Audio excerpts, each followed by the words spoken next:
a night that did not ask to be remembered. Before anything happens, history often becomes very quiet. That is the first thing worth noticing. Long before battles or reforms or collapses, there are evenings like this one, evenings that do not announce themselves, evenings that do not expect to be recalled. A small farm rests beside a canal in Egypt sometime around the middle of the 3rd century. Nothing dramatic is scheduled. Nothing symbolic is required. The land cools slowly. The water continues its patient movement. People sleep not because they trust the future, but because tomorrow will look very much like today. Late night history prefers moments like this. They are easier to sit with. They do not demand attention. They simply exist, and then pass quietly into the background, where most of human life has always lived. Before you drift any deeper, if this quiet makes the room feel softer and you're breathing a little slower, you are welcome to stay with us.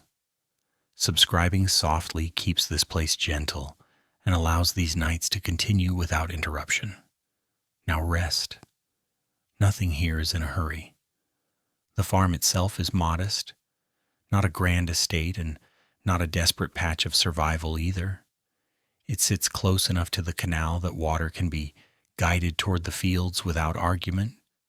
The house is built low and practical. Mud brick holds the warmth of the day, longer than stone ever could. Storage jars rest against the wall, in the way objects do when they expect to be used again. There is no decoration meant for visitors because visitors are rare and unnecessary. This is a place designed for repetition rather than display. The goal is not growth. The goal is continuity.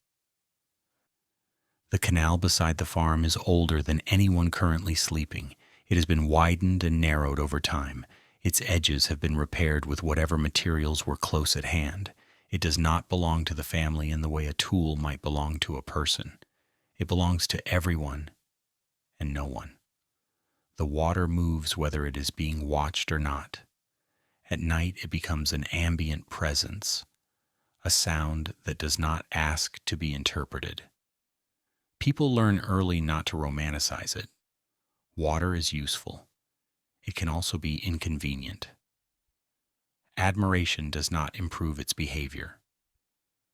In the 3rd century, this part of Egypt exists, inside a larger administrative system that rarely announces itself loudly. There are no banners flapping in the night air, no proclamations carved into stone nearby.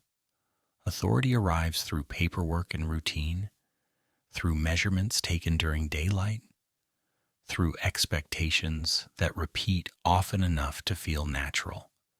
The empire does not feel like an empire here.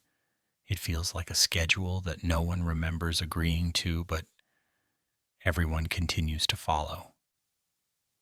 The year itself is unremarkable. It is not remembered for disasters or celebrations. The harvest has been acceptable. Acceptable is a word that carries a great deal of weight in agricultural societies. It means survival without excitement. It means the granary will not be empty, but also not impressive. People who live this way do not expect abundance, they expect adequacy. Adequacy is quiet. It does not inspire songs. Inside the house, sleep arrives in stages. Bodies that have worked the land respond quickly to darkness. Muscles relax, not out of peace, but out of habit. There is no separate ceremony for ending the day. Work slows, light fades, rest happens. Children sleep where they can. Adults sleep where responsibility allows. The canal continues to move just beyond the wall. It is close enough to hear, but far enough not to interrupt. This balance has been negotiated over generations. There is something gently ironic about how stable this life feels, given how little of it will be recorded. No chronicler is waiting nearby. No future scholar will know the names of the people sleeping here. The farm does not exist to be remembered. It exists to function. History often survives through documents and monuments, but most of it is carried instead by nights like this one, nights where nothing changes and therefore everything continues. From a distance, it might be tempting to imagine this moment as peaceful. That word is rarely accurate. Peace implies intention. What exists here is neutrality. The land is not generous, but it is predictable. The canal does not threaten, but it does not comfort either. Life moves forward because it has learned how not to collapse. That is a different skill than happiness. It is a quieter one. The subtle humor of this situation lies in how effective it is. Empires depend on moments like this far more than on triumphs. A functioning farm that sleeps beside a canal without incident contributes more to stability than any parade ever could. No one celebrates this fact. There is nothing to celebrate. That is precisely why it works. As the night deepens, the temperature drops just enough to be noticed. Someone shifts in their sleep. A sound from outside is identified and dismissed without fully waking. Experience has taught which noises require attention and which can be ignored. The canal makes the same sound it made yesterday. That familiarity is its own reassurance. This is not a story with a turning point. There will be no sudden interruption before dawn. The water will still be there in the morning. The fields will still need tending. Taxes will still exist. Tools will still require repair. The lack of drama is the point. Most of the past is built this way. Layer by layer of ordinary nights, stacked carefully enough to hold a society upright. Late-night history does not ask you to remember this farm. It asks you to notice how much of the world has always depended on places like it. Places that did not fail loudly or succeed spectacularly. Places that simply continued.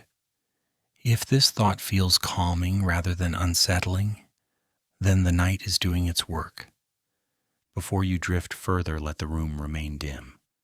Let the idea settle that history is often carried forward by people who are asleep and unaware of their contribution. Subscribing softly keeps this quiet space open. Now rest. The canal will continue without you. The farm will wake when it is time. Nothing more is required tonight. Land borrowed from water.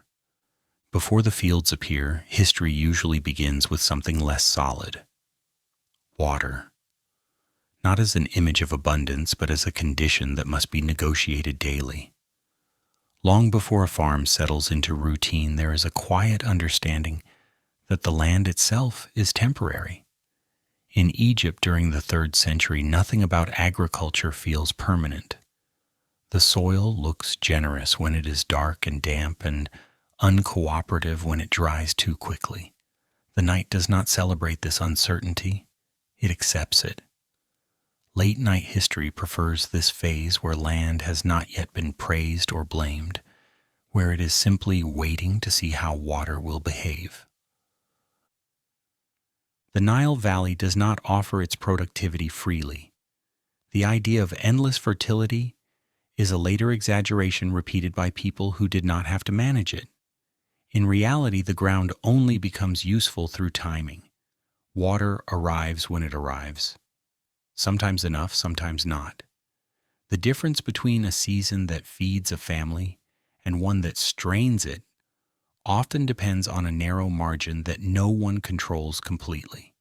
Farming here is not an act of confidence. It is an act of careful adjustment. What makes this landscape workable is not the river itself, but the decision to guide it. Canals extend the usefulness of water beyond its natural impatience. They slow it, they redirect it, they persuade it to stay a little longer than it otherwise would. This is not domination, it is negotiation. The canal does not obey, It cooperates conditionally. Too much water and fields drown. Too little and the soil stiffens into something that resists effort. The land is borrowed season by season with interest paid in labor. During the day, this system looks functional. Channels carry water where it is needed. Fields darken as they absorb moisture. Plants respond in small ways that are noticed immediately by people whose survival depends on noticing. At night, the system becomes more abstract. Water continues to move, but no one watches closely. The canal sounds the same whether it is doing its job well or poorly. Trust is extended not because it is deserved, but because exhaustion requires it. The soil itself is not uniform. Some patches respond generously, others need repeated attention. Farmers learn this without writing it down. Knowledge settles into muscle memory. Where to open a channel, where to close it, how long to wait before adjusting again.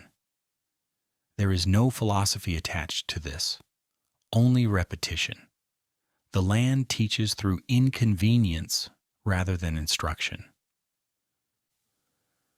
There is a quiet irony in how much effort is required to make this environment appear natural. To an outsider, the fields seem inevitable. Crops grow, water flows, life continues. But beneath that appearance is constant maintenance. Channels clog, banks erode, sediment builds where it should not. The system functions only because it is never fully trusted. Every season assumes that something will go slightly wrong.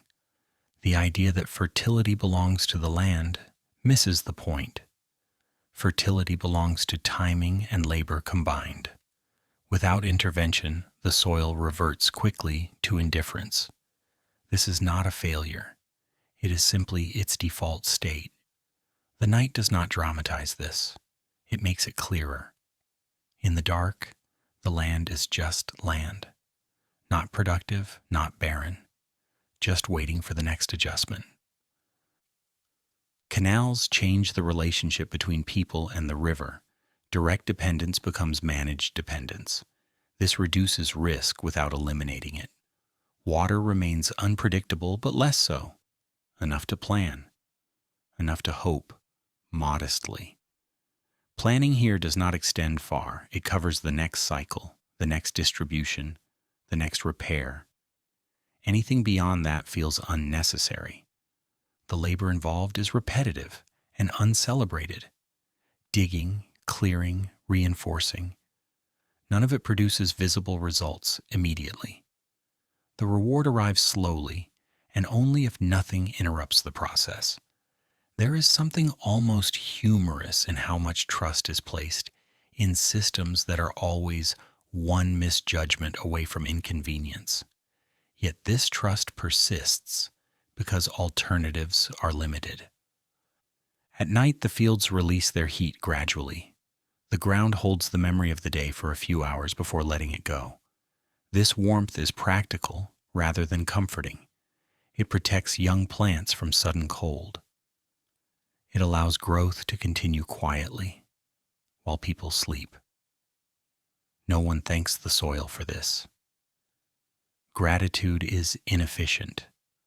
Attention is more useful. The management of water shapes more than crops. It shapes time. Days are organized around access, weeks around maintenance, seasons around expectation. This creates a rhythm that feels stable even when conditions are not. Stability here is not the absence of change. It is the ability to adjust without panic. From a distance, this system looks fragile. In practice, it is resilient precisely because it assumes fragility. Nothing is taken for granted. Water is guided carefully. Land is treated as something temporarily cooperative. This mindset keeps the farm functioning long after more ambitious systems collapse. Late-night history does not romanticize this arrangement.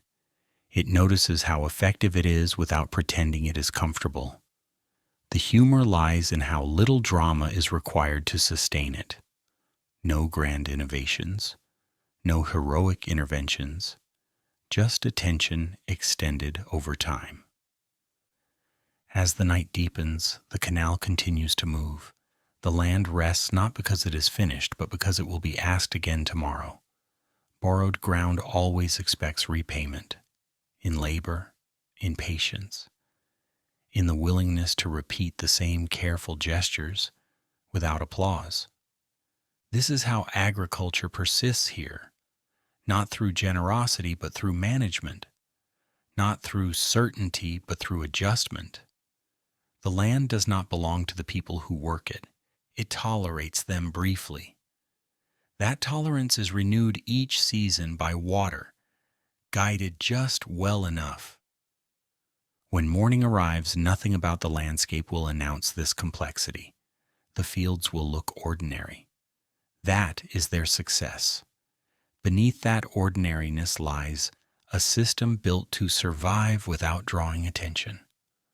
A borrowed arrangement maintained quietly, night after night. The land had already been borrowed and the water already negotiated. What followed next was less poetic and more practical. Once the fields accepted moisture and the soil agreed to cooperate for another cycle, the canal itself became the quiet center of attention, not admired, not celebrated, watched in the way one watches something that has proven useful but not loyal. Late-night history lingers here because this is where cooperation replaces ownership. This is where the illusion of control thins. The canal does not belong to the farm. The farm does not belong to the canal. They coexist because neither has a better option. The canal is shared in the most literal sense. No single family claims it outright. No boundary marker settles the question permanently. Its water passes through multiple fields before anyone has time to feel possessive. This shared condition does not create harmony. It creates routine. Everyone knows where their access begins and where it must end. These limits are remembered not through contracts, but through habit. Violations are rare not because people are virtuous, but because consequences arrive quickly and without drama. Water diverted too long becomes visible immediately. Shortages are difficult to disguise. Maintenance is constant. The canal asks for attention in small ways. Sediment builds slowly and must be cleared. Banks soften after heavy use and need reinforcement. Stones are placed and replaced by hand. Nothing here is finished. The work does not aim for improvement. It aims for prevention. A canal in good condition looks unimpressive. That is the point. Its success is measured by how little it interrupts the day. There is something faintly ironic in how much effort goes into keeping the canal unremarkable. People spend hours ensuring that nothing happens. The reward for this labor is the absence of crisis. This is not satisfying in a way that invites storytelling. It is satisfying in a way that allows sleep. Late-night history recognizes this as one of the most stable arrangements humans have ever created. A system designed to prevent attention rather than attract it. Trust is extended to the canal with caution. People rely on it more than they rely on one another, and they do so without enthusiasm. Water behaves according to patterns that can be learned. People do not. The canal follows gravity. Humans follow preference. This distinction matters. When something goes wrong, it is easier to blame sediment than intention. Repairs are simpler when motives are not involved. At night, the canal becomes less visible and more present. Its sound carries across the fields. It is not loud enough to disturb, but steady enough to reassure. This consistency encourages sleep, even though it proves nothing. The canal has failed before. It will fail again. For now, it sounds cooperative. That is sufficient. The idea of ownership loses relevance here. No one imagines the canal as property in the modern sense. It is closer to shared infrastructure maintained through collective fatigue. Everyone contributes because everyone must. There is no ceremony attached to this arrangement, no speeches about cooperation. Cooperation exists because inconvenience would be worse. The humor lies quietly beneath this system. An empire depends on water channels held together by routine labor and mutual restraint. Grand authority rests on mud walls adjusted by hand. This is not a contradiction. It is how stability actually works.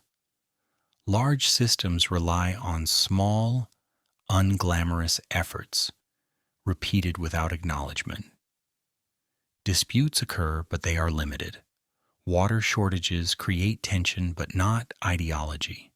Arguments are specific, about timing, about access, about maintenance neglected too long.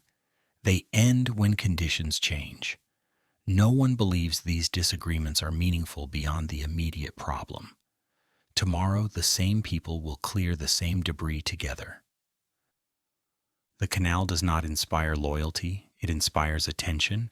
Attention is more useful. Loyalty implies emotion, attention implies survival. People learn to observe the water level without affection. They notice changes quickly and respond mechanically. This lack of sentiment prevents disappointment.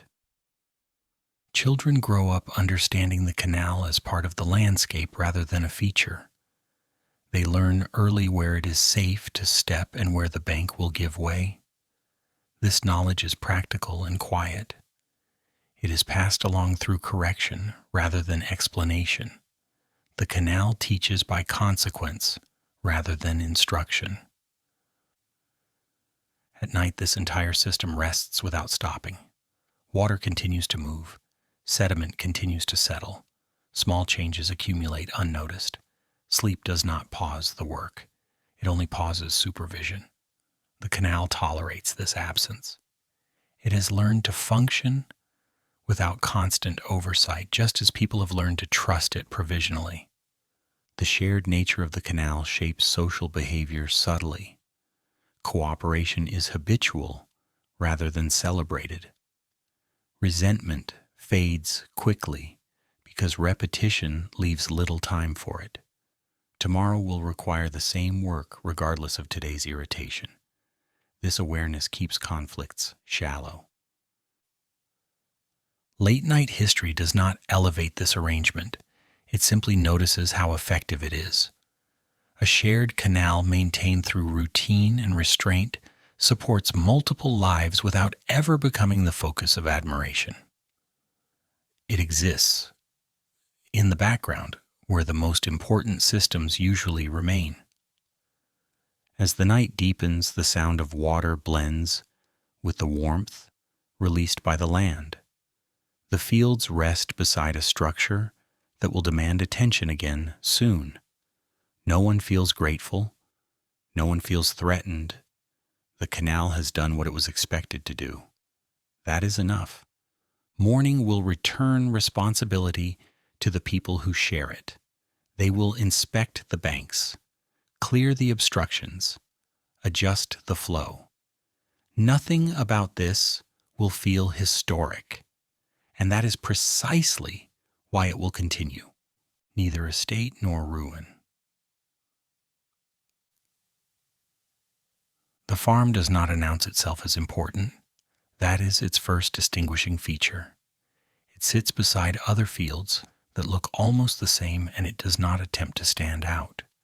There is no sense of ambition in its layout, no sign that it expects to grow beyond what it already is.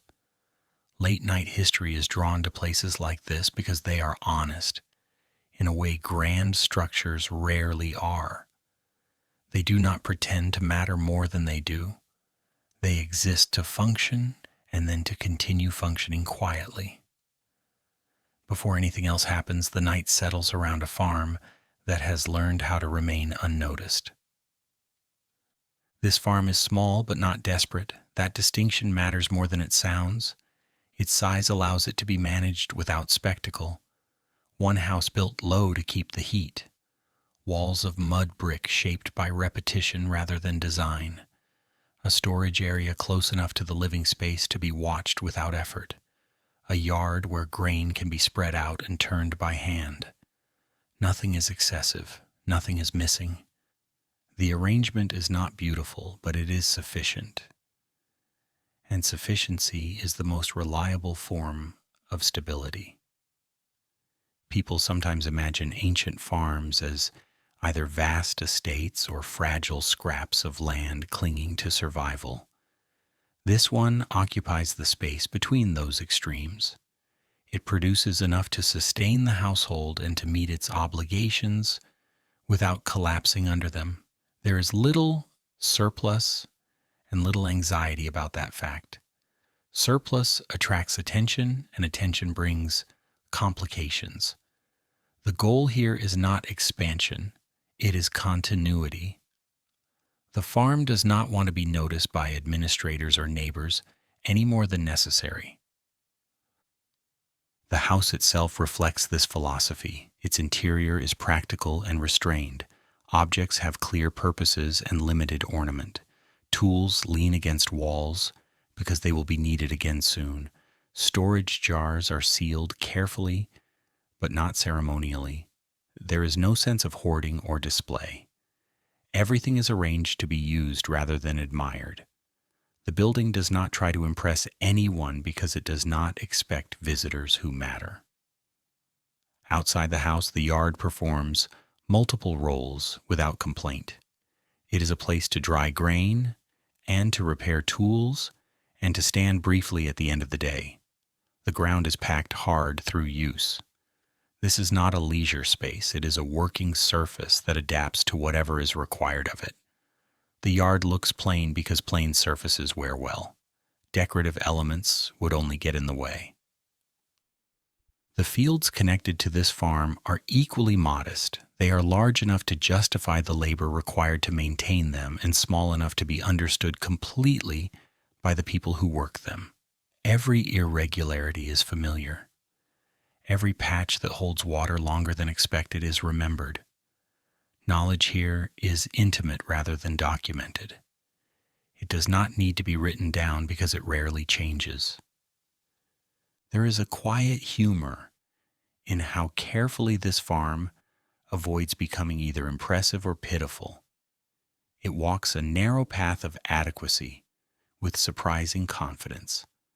The people who maintain it do not dream of turning it into something larger. Larger would mean risk. Larger would mean oversight. Larger would mean expectations that could not always be met. The farm stays as it is because this size has proven reliable. Work follows predictable patterns. Tasks repeat across days and seasons with only minor variation. This repetition is not experienced as monotony, it is experienced as reassurance. Each familiar action confirms that the system is still intact.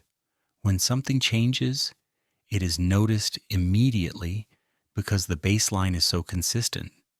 The absence of surprise is not boredom, it is security. Food produced here is not abundant, but it is dependable. Grain fills storage jars to a level that feels adequate rather than impressive. Meals are simple and repetitive. Variety is not expected. The goal of eating is to continue working and to sleep well enough to do it again. There is no performance involved. Hunger is avoided, and indulgence is unnecessary. The farm exists within a broader economic structure, but it touches that structure lightly. Obligations are met with minimal friction. Records are kept elsewhere. Demands arrive through routine channels. The farm does not challenge this system, nor does it celebrate it. It responds because response is required. The small scale helps here. It is easier to account for what is predictable. At night, the farm settles into a state that feels neither peaceful nor tense. It is neutral. Neutrality is underrated. It allows rest without illusion. The house holds the warmth of the day. The yard cools slowly. The fields wait without expectation. Nothing feels urgent because urgency would imply that something has gone wrong.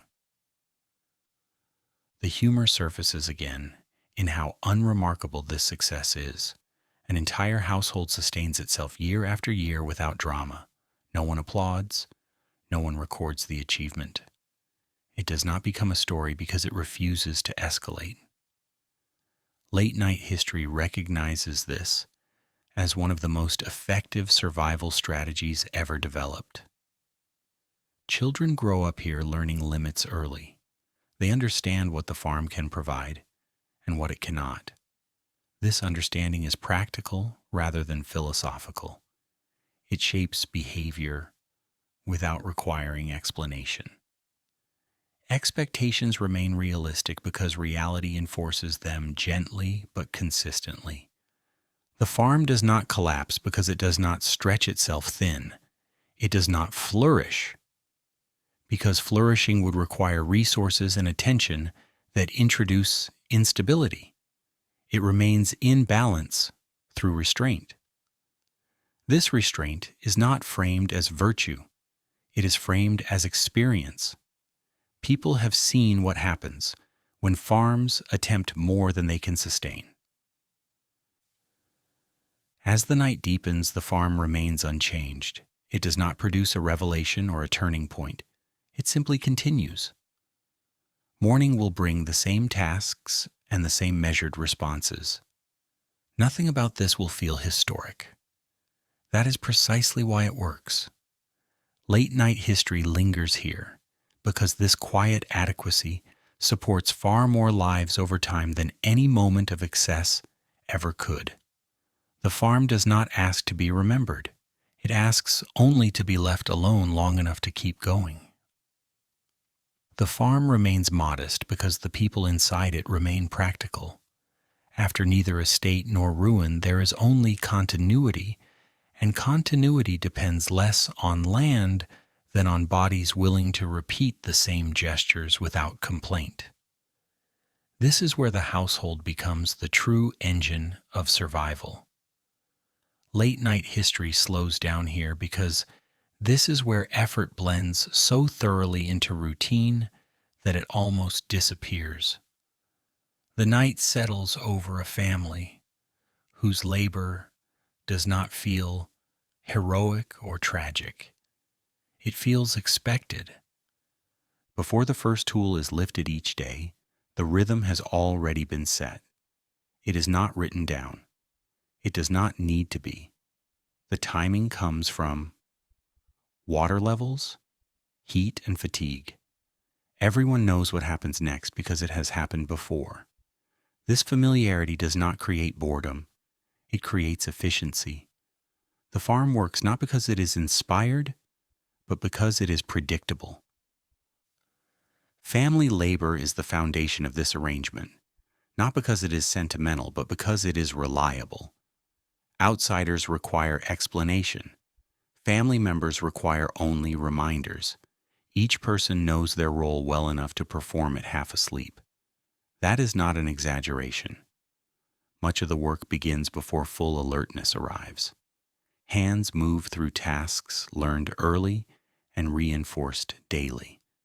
Mistakes are corrected quietly because correcting them loudly would waste energy.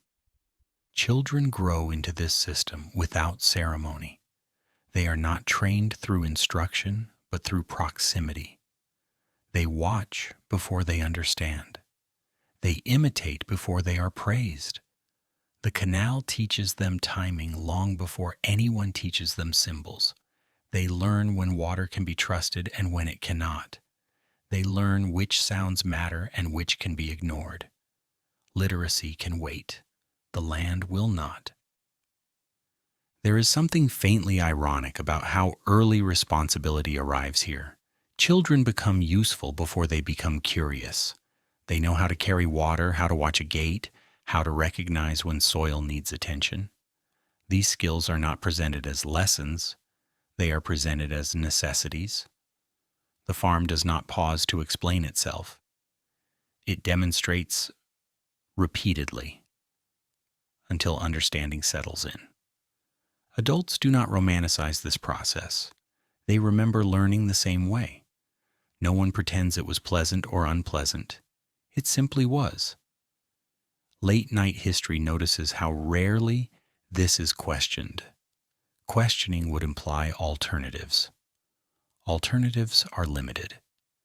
The farm functions best when everyone contributes at a level appropriate to their strength. This is not fairness. It is practicality. Work is divided less by age than by capability. Smaller bodies handle lighter tasks, stronger bodies handle heavier ones. As bodies change, tasks shift accordingly. This flexibility keeps resentment low. No role feels permanent enough to define identity. People are what they do today, not what they did yesterday. The repetition of labor creates a rhythm that extends beyond daylight hours. Muscles remember tasks even during rest. Sleep is deeper because the body recognizes completion. The day ended the way it was supposed to. Nothing unfinished lingers to disturb rest. This is one of the quieter benefits of routine. It calms the mind by occupying it fully. The mild humor surfaces again in how resistant this system is to improvement. Attempts to optimize are viewed with suspicion. Better often means risk. Risk requires recovery. Recovery costs time and resources that are already allocated. The farm remains stable precisely because no one tries to make it impressive.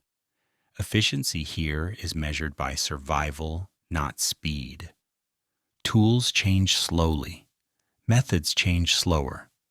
Innovation arrives cautiously and only when it proves itself repeatedly. There is no interest in being early. Being early carries consequences. Let someone else experiment. This farm will adopt what works once it stops failing elsewhere. This patience is not conservatism. It is experience.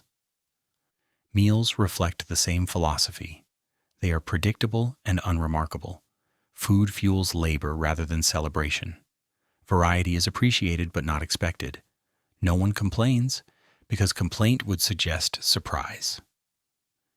There is nothing surprising about eating the same meal prepared the same way. The consistency itself becomes comforting. Family conversations revolve around tasks rather than feelings. This does not mean feelings are absent. They are simply managed quietly. Frustration is acknowledged through adjustment rather than expression. If something is difficult, it is modified if possible, or endured if not. Discussing it at length would not change the outcome. Children absorb this approach naturally. They learn that discomfort is information rather than drama. If something hurts, it means attention is required. If something fails, it means correction is needed. Emotional responses are brief because practical responses are more useful. The canal remains the silent partner in this arrangement. It sets the tempo that labor follows. When water is cooperative, work flows easily. When it is not, adjustments are made. No one argues with it. Arguments would waste time.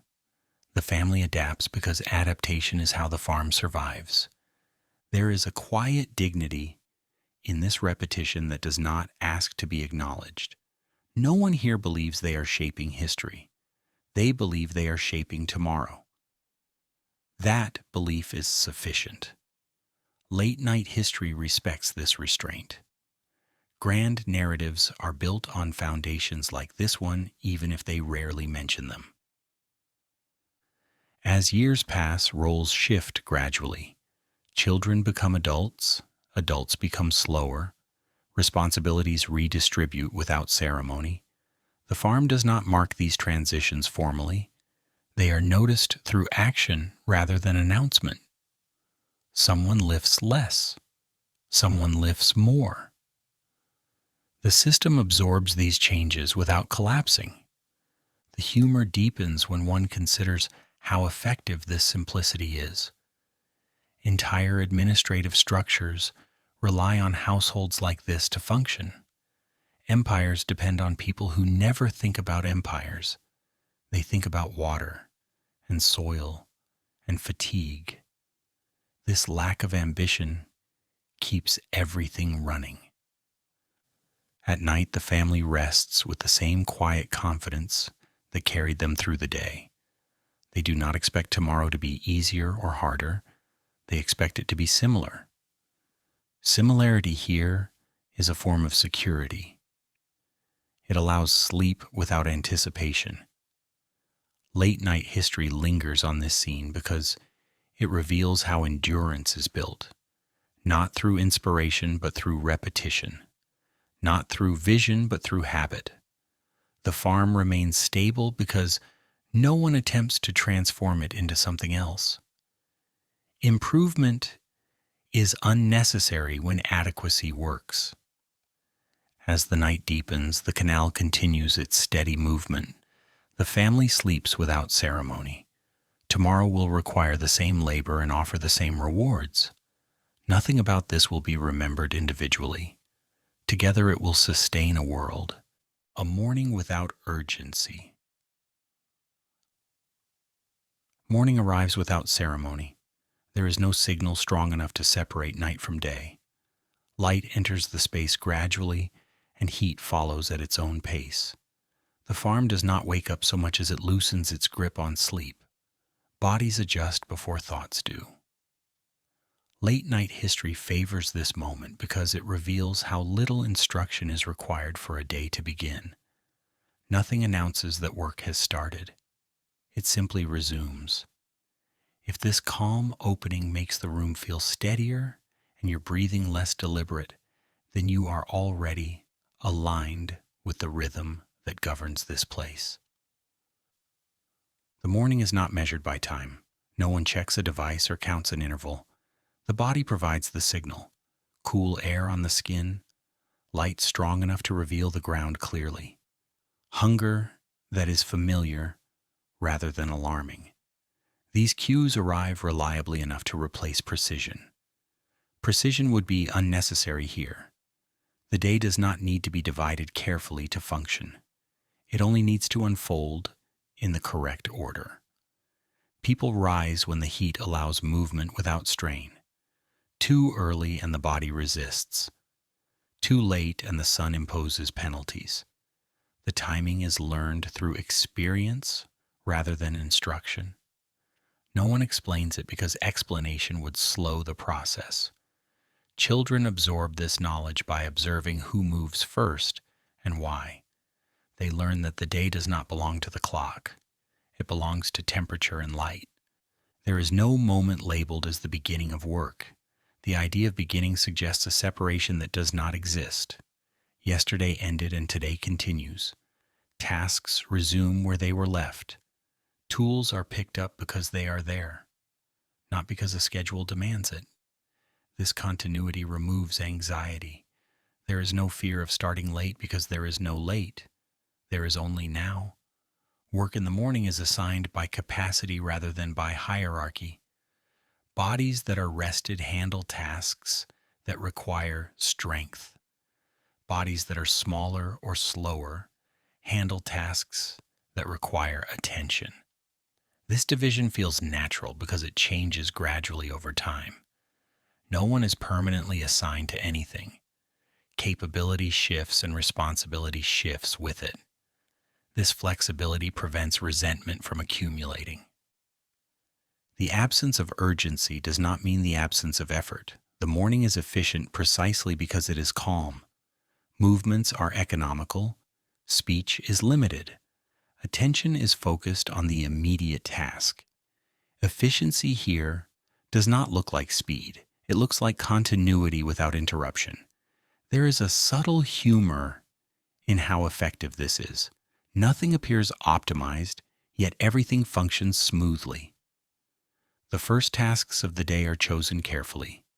They are the ones most sensitive to heat. Anything that benefits from cooler air is addressed early. This is not strategy in the abstract sense. It is adaptation repeated often enough to become instinct.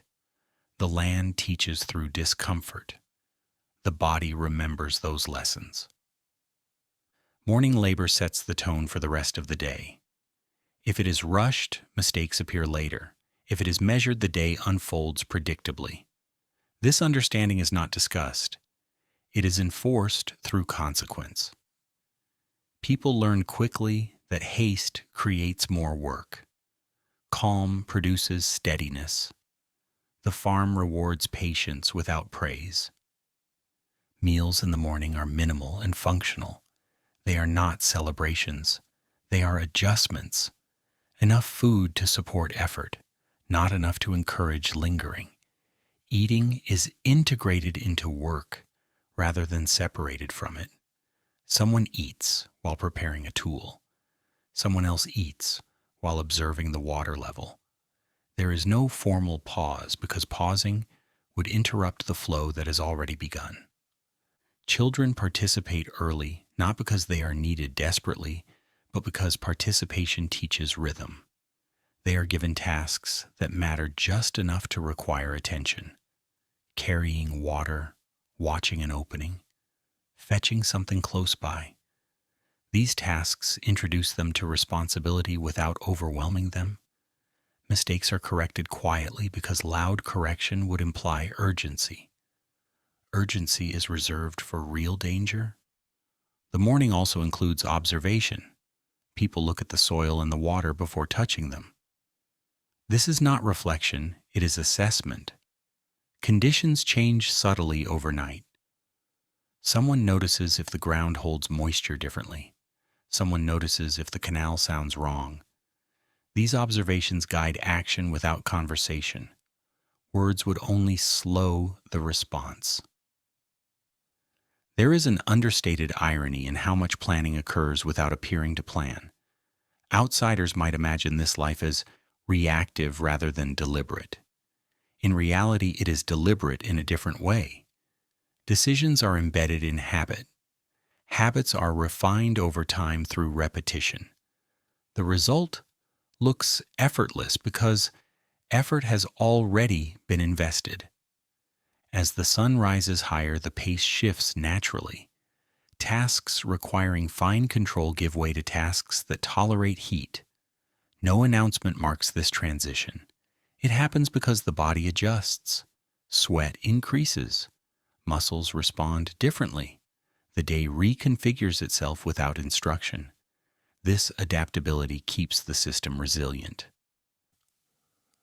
The morning does not aim to complete everything. It aims to establish momentum. Completion is a later concern. Starting too much early would exhaust the body prematurely. The morning respects limits without naming them. People stop when it is appropriate. They move on when it is not. This restraint is not framed as wisdom. It is framed as experience.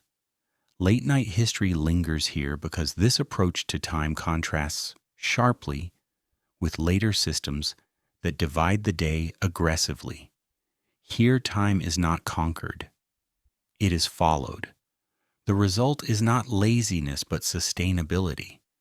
The day stretches long, but it does not fracture. The humor appears again in how little credit this system receives. It produces stability quietly and consistently. No records praise it, no monuments commemorate it. It works because it does not try to be remarkable. Morning passes into midday without tension. The farm continues without feeling that it has begun. As the light strengthens and shadows shorten, the morning dissolves into the rest of the day. Nothing dramatic marks its end. No one notices that it is over. That is its success. The rhythm has been set. The work will continue. The day did not start, it simply went on. The morning without urgency does not end so much as it thins out. Its calm stretches forward until effort begins to feel heavier and light begins to press downward instead of sideways. By the time evening approaches, the body has already decided what kind of rest will be allowed. Late night history follows this transition carefully. Because evening on a working farm is not a reward. It is an adjustment, a slowing that still carries responsibility. If the morning taught patience, the evening teaches restraint. Nothing stops. It simply changes shape. As the light softens, the work becomes more selective. Tasks that demand precision are abandoned first. Anything that tolerates fatigue is saved for later. This ordering is not written down. It lives in the body. Hands know when they are less steady. Eyes know when shadows begin to blur detail. People respond without discussion. The evening is not for ambition. It is for closing loops that were opened during the day. Rest arrives cautiously. No one assumes the day is finished simply because the sun is lower. There are still things that must be checked, not because danger is expected, but because neglect is expensive. The canal is observed one last time, not closely, just enough to confirm that it is behaving as it should. The sound of water is listened to rather than measured. Familiarity is the guide. If it sounds right, it probably is. Soil is also given a final glance. Someone presses a foot into the ground near the edge of a field. The resistance is noted. Too soft would mean trouble. Too hard would mean tomorrow will require more effort. This information is stored quietly. No one comments. There is no need to share it aloud. The person who notices will remember. Evening labor is lighter but not trivial. Tools are cleaned and placed where they can be found again without searching. Containers are sealed carefully, gates are checked. These actions are small but deliberate. They do not produce anything new. They protect what already exists. Protection here is a form of maintenance rather than defense. There is something mildly ironic about how much attention is paid to the end of the day. Outsiders might imagine that rest begins as soon as work stops. In reality, rest is prepared. It is earned through completion of small tasks that ensure tomorrow will not begin with unnecessary problems. The farm understands that fatigue is manageable. Complications are not. As the light fades, conversation becomes sparse. Words cost energy, and energy is being conserved. People speak only when necessary. Silence is not imposed. It emerges naturally. The evening does not invite reflection. It invites efficiency. Thinking too much about the day would not improve it. Thinking about tomorrow prematurely would only create tension. Food in the evening is simple and grounding. It is not meant to delight. It is meant to restore enough strength for sleep. Meals are eaten without ceremony. Portions are consistent. No one negotiates for more because no one expects more. The day has taken what it will take. The evening offers what it can. Children slow down first. Their energy dissipates unevenly. They become quieter without being instructed. Adults notice this and adjust tasks accordingly. There is no insistence on maintaining pace. The evening acknowledges limits without discussion. This acceptance prevents friction. No one is praised for enduring more than they should. The canal remains present throughout this transition. Its sound changes slightly as temperature drops. This change is familiar and reassuring. It signals continuity. The water does not rest. It never has. People accept this without resentment. The canal works through the night so that the farm can afford to rest, partially. Night does not arrive as something separate. It slides into place. Shadows lengthen. Colors fade. The farm does not prepare for night as if it were an event. It prepares for reduced visibility. Movement becomes more careful. Paths are followed exactly as remembered. Familiar routes matter more now. Before sleep, there is one last walk through the immediate surroundings. Not a patrol, just a confirmation. The house feels secure. The yard is orderly enough. The canal sounds steady. Nothing feels urgent. This absence of urgency is itself a result of effort. Evening calm is produced. It does not arrive on its own. Rest here is conditional. It is permitted once certain standards are met. These standards are modest but non-negotiable. Tools must be in place. Water must be flowing correctly. Food must be stored properly. When these conditions are satisfied, rest can begin without anxiety. If one is missed, rest will be shallow. Experience has taught this lesson thoroughly.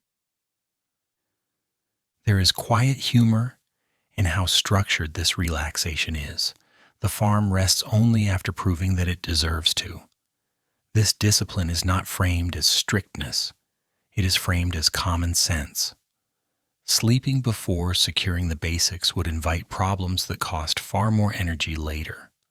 Sleep itself is deep and unadorned. Bodies collapse into rest without ceremony. There is no lingering, no indulgence in wakefulness. The day has been long enough. The body knows this. Dreams, if they arrive, are brief and unimportant. The mind does not wander far because it has been fully occupied. The night outside continues without regard for sleep. The canal flows, the ground cools. Small changes occur unnoticed. This does not create unease. It creates trust. Not blind trust, but practiced trust. The farm has learned which changes matter and which do not. Late-night history finds something unsettling in how effective this system is. There is no emotional climax, no sense of closure. The day ends not with relief, but with completion. Completion is quieter than relief. It does not ask to be acknowledged. Morning will arrive again without urgency. The evening has done its work. Rest has been granted carefully. The farm sleeps beside the canal not in peace, but in readiness. That readiness is what allows sleep to come without effort. The canal that never fully slept. At night, the canal does not change its behavior to match human expectations. That is its quiet authority. When the farm settles and bodies withdraw into rest, the water continues with the same patient movement it had during the day. There is no signal announcing that night has begun, no pause to acknowledge darkness. The canal moves because gravity remains reliable even when attention fades. Late-night history lingers here because this is where systems reveal their true priorities. The canal does not care whether anyone is watching. It performs its role without supervision and without ceremony. If this steadiness feels oddly calming, you are already sensing why people learn to sleep beside it rather than fight it. Water at night becomes less visible and more present. During the day it is observed for function. At night it is registered through sound. A steady flow carries across the fields and settles into the background, like breathing that does not require thought. People do not listen actively. They absorb it. The sound becomes part of the environment rather than an object of focus. This familiarity allows sleep to approach cautiously. The canal is not trusted blindly, but it is trusted enough. No one believes the canal is harmless. Experience has taught otherwise. Banks can erode, channels can clog, water can misbehave quietly before announcing trouble later. This knowledge does not prevent sleep. It shapes it. People rest lightly at first. Awareness lingers near the surface. The mind remains open to certain sounds and closed to others. The canal teaches this distinction better than any instruction. There is a subtle irony in how much responsibility is delegated to something that cannot promise anything. The canal works through the night not because it is loyal, but because it has no alternative. It follows its path regardless of human schedules. This reliability is accidental rather than intentional. People accept this arrangement because accidental reliability is still reliability. The farm adjusts to this reality without dramatizing it. Someone wakes briefly during the night and listens, not out of fear but out of habit. If the sound remains steady, they return to rest without fully waking. If it changes, they will investigate. This process happens without resentment.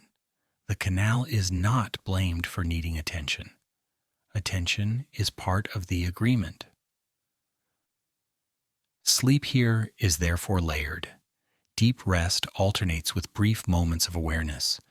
These moments do not feel disruptive, they feel protective. The body has learned that full unconsciousness is unnecessary and unwise.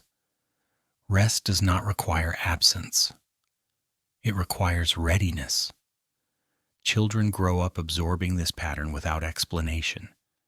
They learn which sounds matter long before they understand why.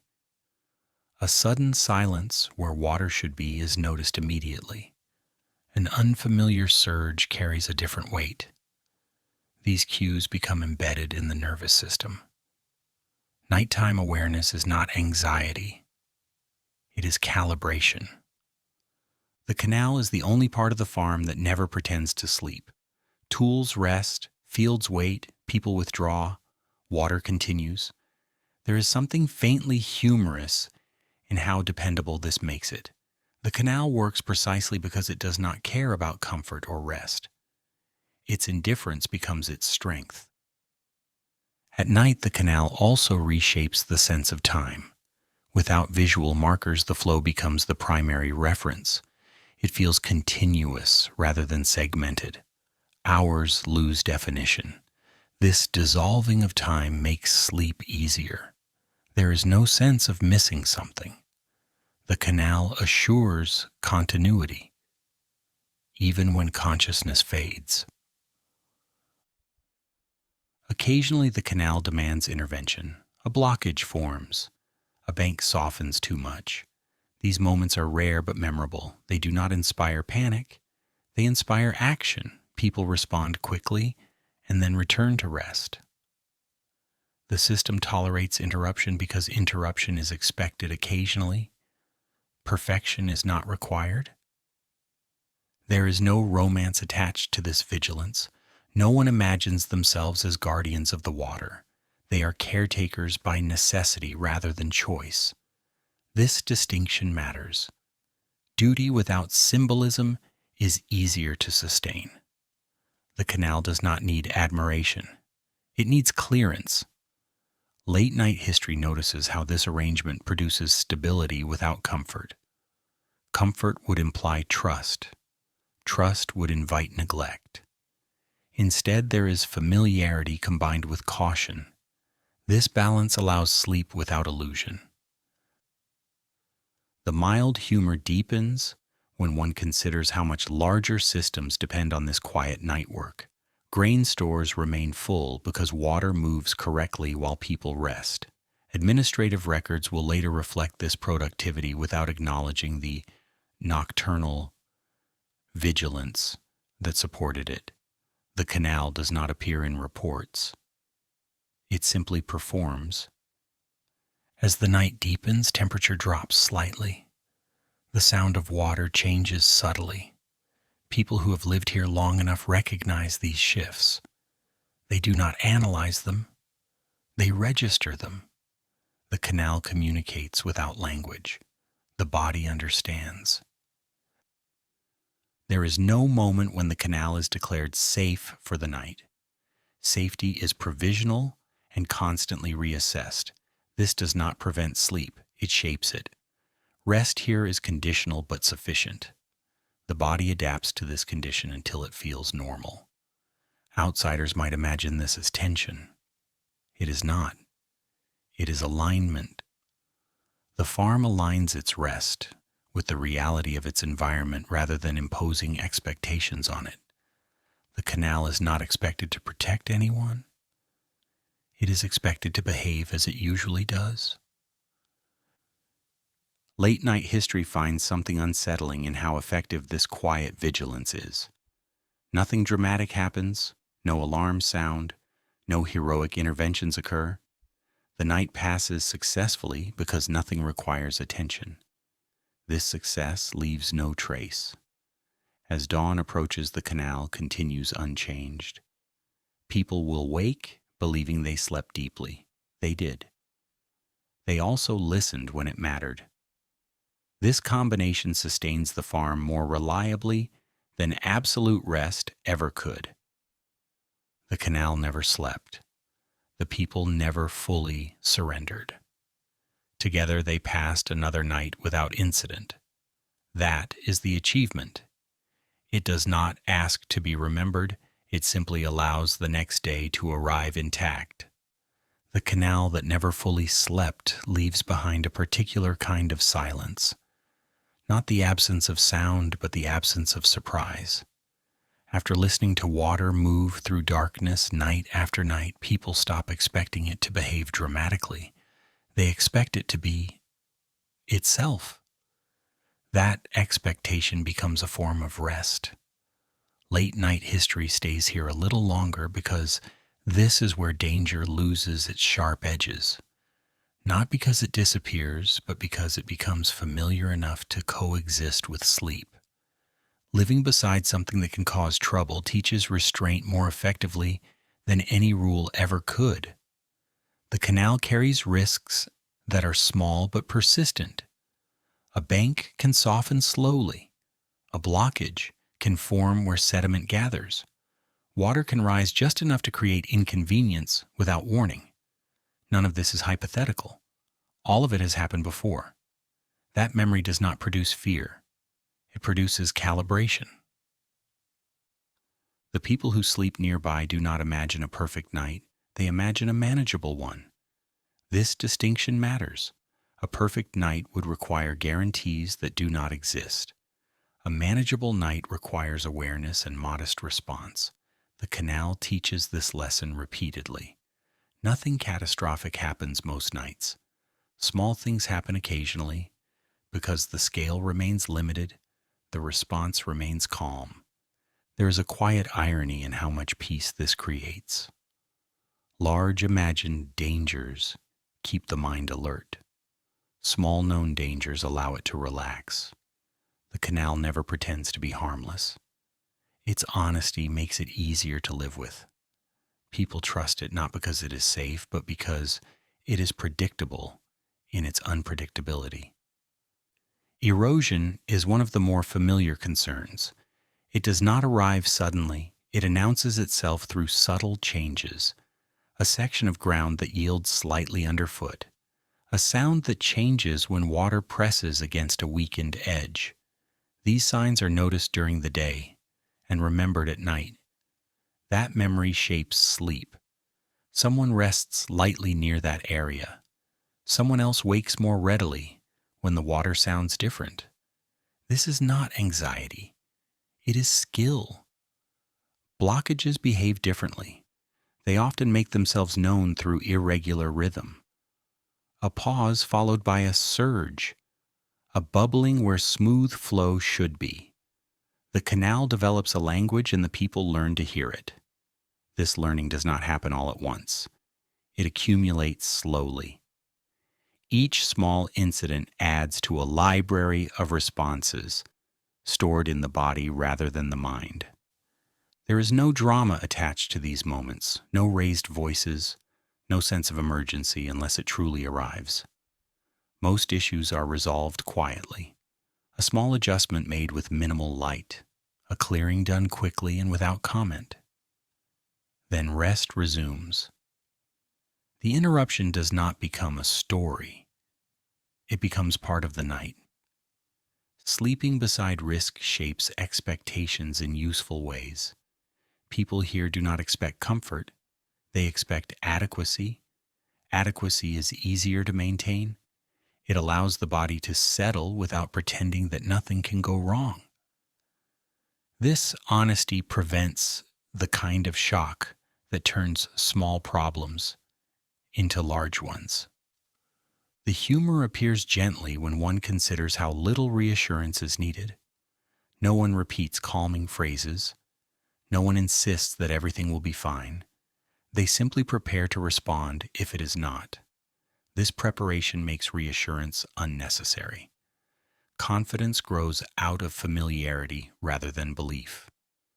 Children learn this approach early. They are corrected when they ignore certain sounds. They are shown where the ground is less reliable. These lessons are practical rather than emotional. Fear is not encouraged. Attention is. Over time, attention becomes second nature. The canal becomes part of the background and part of awareness at the same time. The idea of eliminating risk never takes hold here. Risk is too integrated into daily life to be removed. Instead, it is reduced to a scale that does not overwhelm.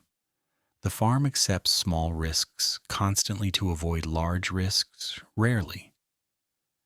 This trait is understood without being articulated. Late-night history finds this acceptance unsettling and reassuring at once. It runs counter to the idea that safety comes from control. Here, safety comes from familiarity. The canal is not controlled completely. It is watched and adjusted and allowed to behave within limits. Those limits are flexible and require ongoing effort. The night does not ask for vigilance continuously. It asks for readiness. Readiness feels lighter than vigilance. It allows the body to rest deeply enough to recover while remaining responsive. This balance is learned through experience rather than instruction. Too much alertness leads to exhaustion. Too little leads to damage. The correct point shifts depending on conditions. There are nights when nothing happens at all. These nights are not celebrated. They are expected. The absence of trouble is the result of previous attention rather than luck. This understanding prevents complacency. People know that calm nights are produced, not granted. When something does happen, it is addressed without commentary. No one wonders why it happened. Why is irrelevant. What matters is response. The canal does not require explanation, it requires adjustment. Once the adjustment is made, the night continues as if nothing occurred. This approach prevents escalation. Small issues do not become sources of lingering tension. They are resolved and released. The body returns to rest without carrying unresolved concern. Over time, this builds trust, not in the environment, but in the process of living within it. The canal remains indifferent to these efforts. It continues to follow gravity and terrain. It does not reward attention with gratitude. It does not punish neglect immediately. This indifference is accepted as part of the arrangement. People do not take its behavior personally. That detachment helps preserve calm. There is also a limit to how much risk can be acknowledged consciously. The mind would tire quickly if it held all possibilities at once. Instead, the body learns patterns and responds automatically.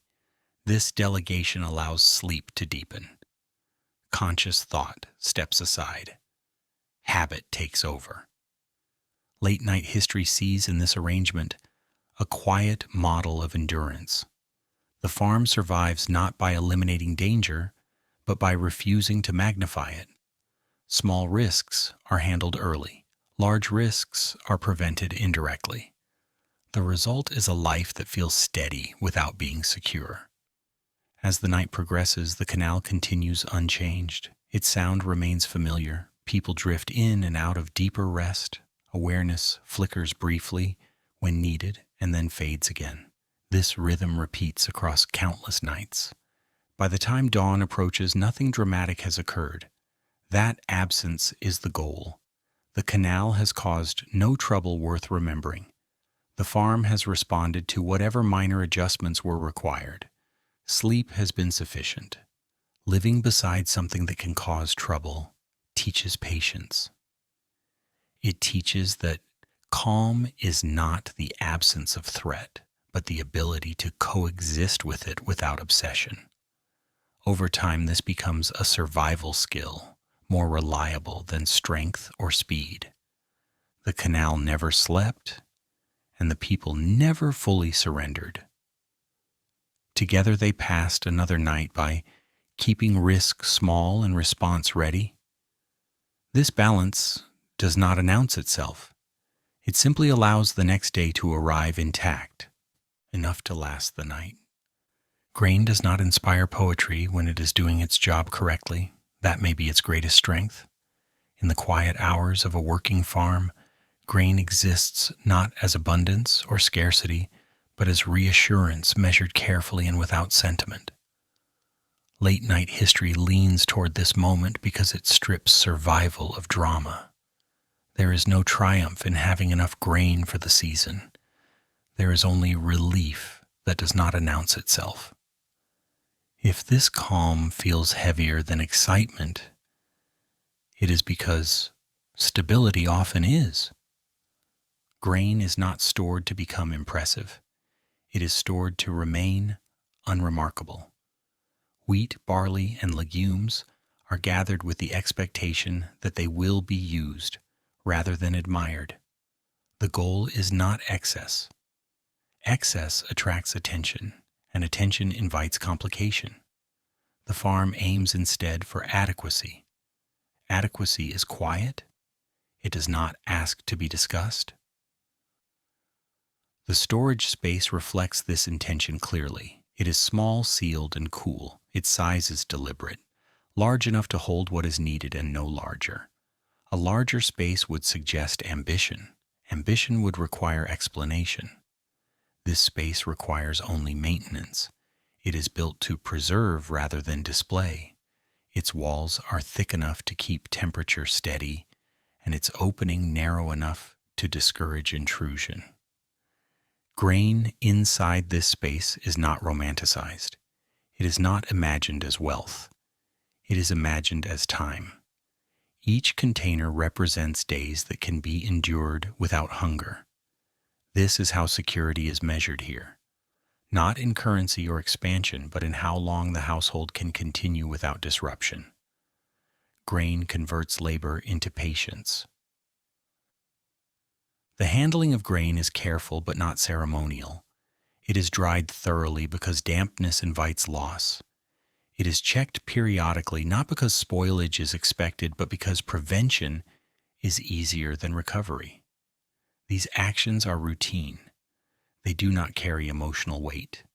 They carry responsibility. There is something faintly ironic about how little excitement this process generates given its importance. Without these stores, the farm would collapse quickly. With them, life continues quietly. Success here produces silence rather than celebration. Late-night history recognizes this as a recurring pattern. Systems that work well often go unnoticed. Grain also sets limits. The amount stored defines what is possible. It informs decisions without conversation. If stores are modest, spending energy on unnecessary tasks feels irresponsible. If stores are sufficient, the pace remains steady. People do not calculate these limits consciously, they sense them. The presence of grain influences behavior subtly and continuously. Meals reflect this same restraint. Portions are consistent. No one eats as if testing the boundary. Hunger is avoided, but fullness is not pursued. Eating is functional rather than expressive. Food serves the body so the body can serve the work. This simplicity is not deprivation. It is alignment. Children learn early what grain represents. They see it measured and handled carefully. They understand that waste creates future discomfort. These lessons are not framed as moral guidance. They are framed as consequence. If grain is mishandled, there will be less later. The connection is immediate and clear. The storage area becomes a quiet reference point. When fatigue accumulates or conditions worsen, someone will glance toward it, not to count, but to reassure themselves that time has been secured. This glance does not linger. Lingering would imply worry.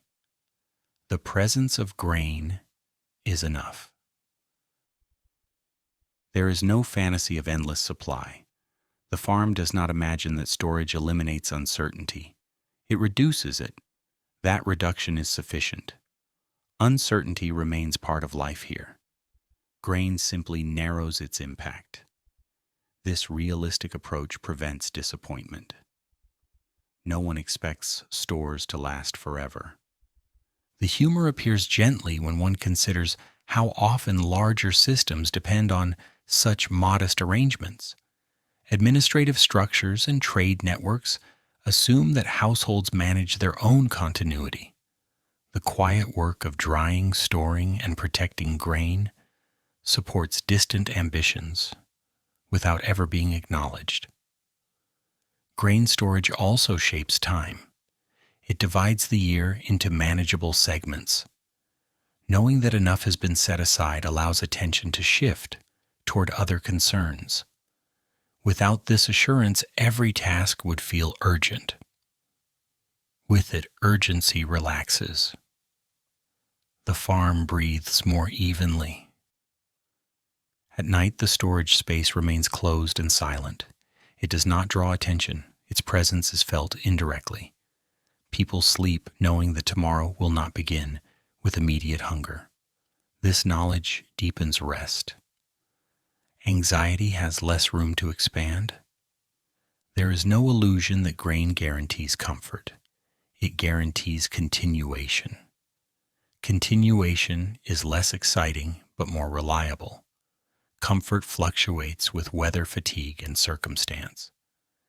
Grain simply ensures that discomfort does not become catastrophe. The restraint shown in storage extends to how surplus is treated. If there is slightly more than needed, it is not displayed. It is kept quietly. This prevents envy and avoids drawing interest. Visibility carries risk. The farm prefers invisibility. Late-night history notices how this approach contrasts with later narratives that celebrate accumulation. Here, accumulation beyond need is seen as a problem to be managed rather than an achievement to be pursued. Stability depends on limits recognized and respected. The physical condition of the grain is monitored carefully. Texture, smell, and sound provide information. A handful poured between fingers reveals dryness. A dull thud against a container suggests proper storage. These sensory checks replace formal measurement. Experience is the instrument. Loss is accepted when it occurs. Spoilage happens occasionally. Rodents find opportunities. These losses are addressed without panic. Adjustments are made. No one mourns grain that could not be saved. Attention shifts toward preventing further loss. The presence of grain does not create complacency. It creates margin. Margin allows response. When unexpected demands arise, the farm does not collapse immediately. It adapts. This adaptability is the true value of storage. The humor deepens when one realizes how unremarkable this achievement appears. No monument marks a well-managed granary. No record praises consistent adequacy. Yet these quiet successes accumulate into endurance across generations. Grain is thus not a symbol of wealth here. It is a measure of calm. Enough grain means fewer decisions need to be made urgently. Fewer urgencies mean clearer thinking. Clear thinking preserves energy. As the night deepens, the storage space remains undisturbed. Its contents wait without expectation. The farm rests knowing that tomorrow begins with resources already accounted for. This does not guarantee ease. It guarantees possibility. Late night history lingers on this unromantic abundance because it explains how lives persist without spectacle. The goal is not to become rich or remembered. The goal is to remain functional. Grain supports that goal quietly and consistently. Enough is not exciting. Enough is sufficient. In a world shaped by repetition and restraint, enough is the most reliable form of security. After enough to last the night, the question of eating becomes smaller and more precise. Food here is not an event that interrupts the day. It is a quiet adjustment made so the body can continue doing what it already knows how to do. Late night history settles into this moment because it strips eating of performance. There is no anticipation and no aftermath worth discussing. The meal arrives when it must and leaves without ceremony. If this feels understated, that is because understatement is the point. Meals repeat with a steadiness that would feel monotonous only to someone expecting surprise. Here, repetition signals reliability. The same grains prepared in the same ways appear again and again. Familiar textures, familiar smells, familiar portions.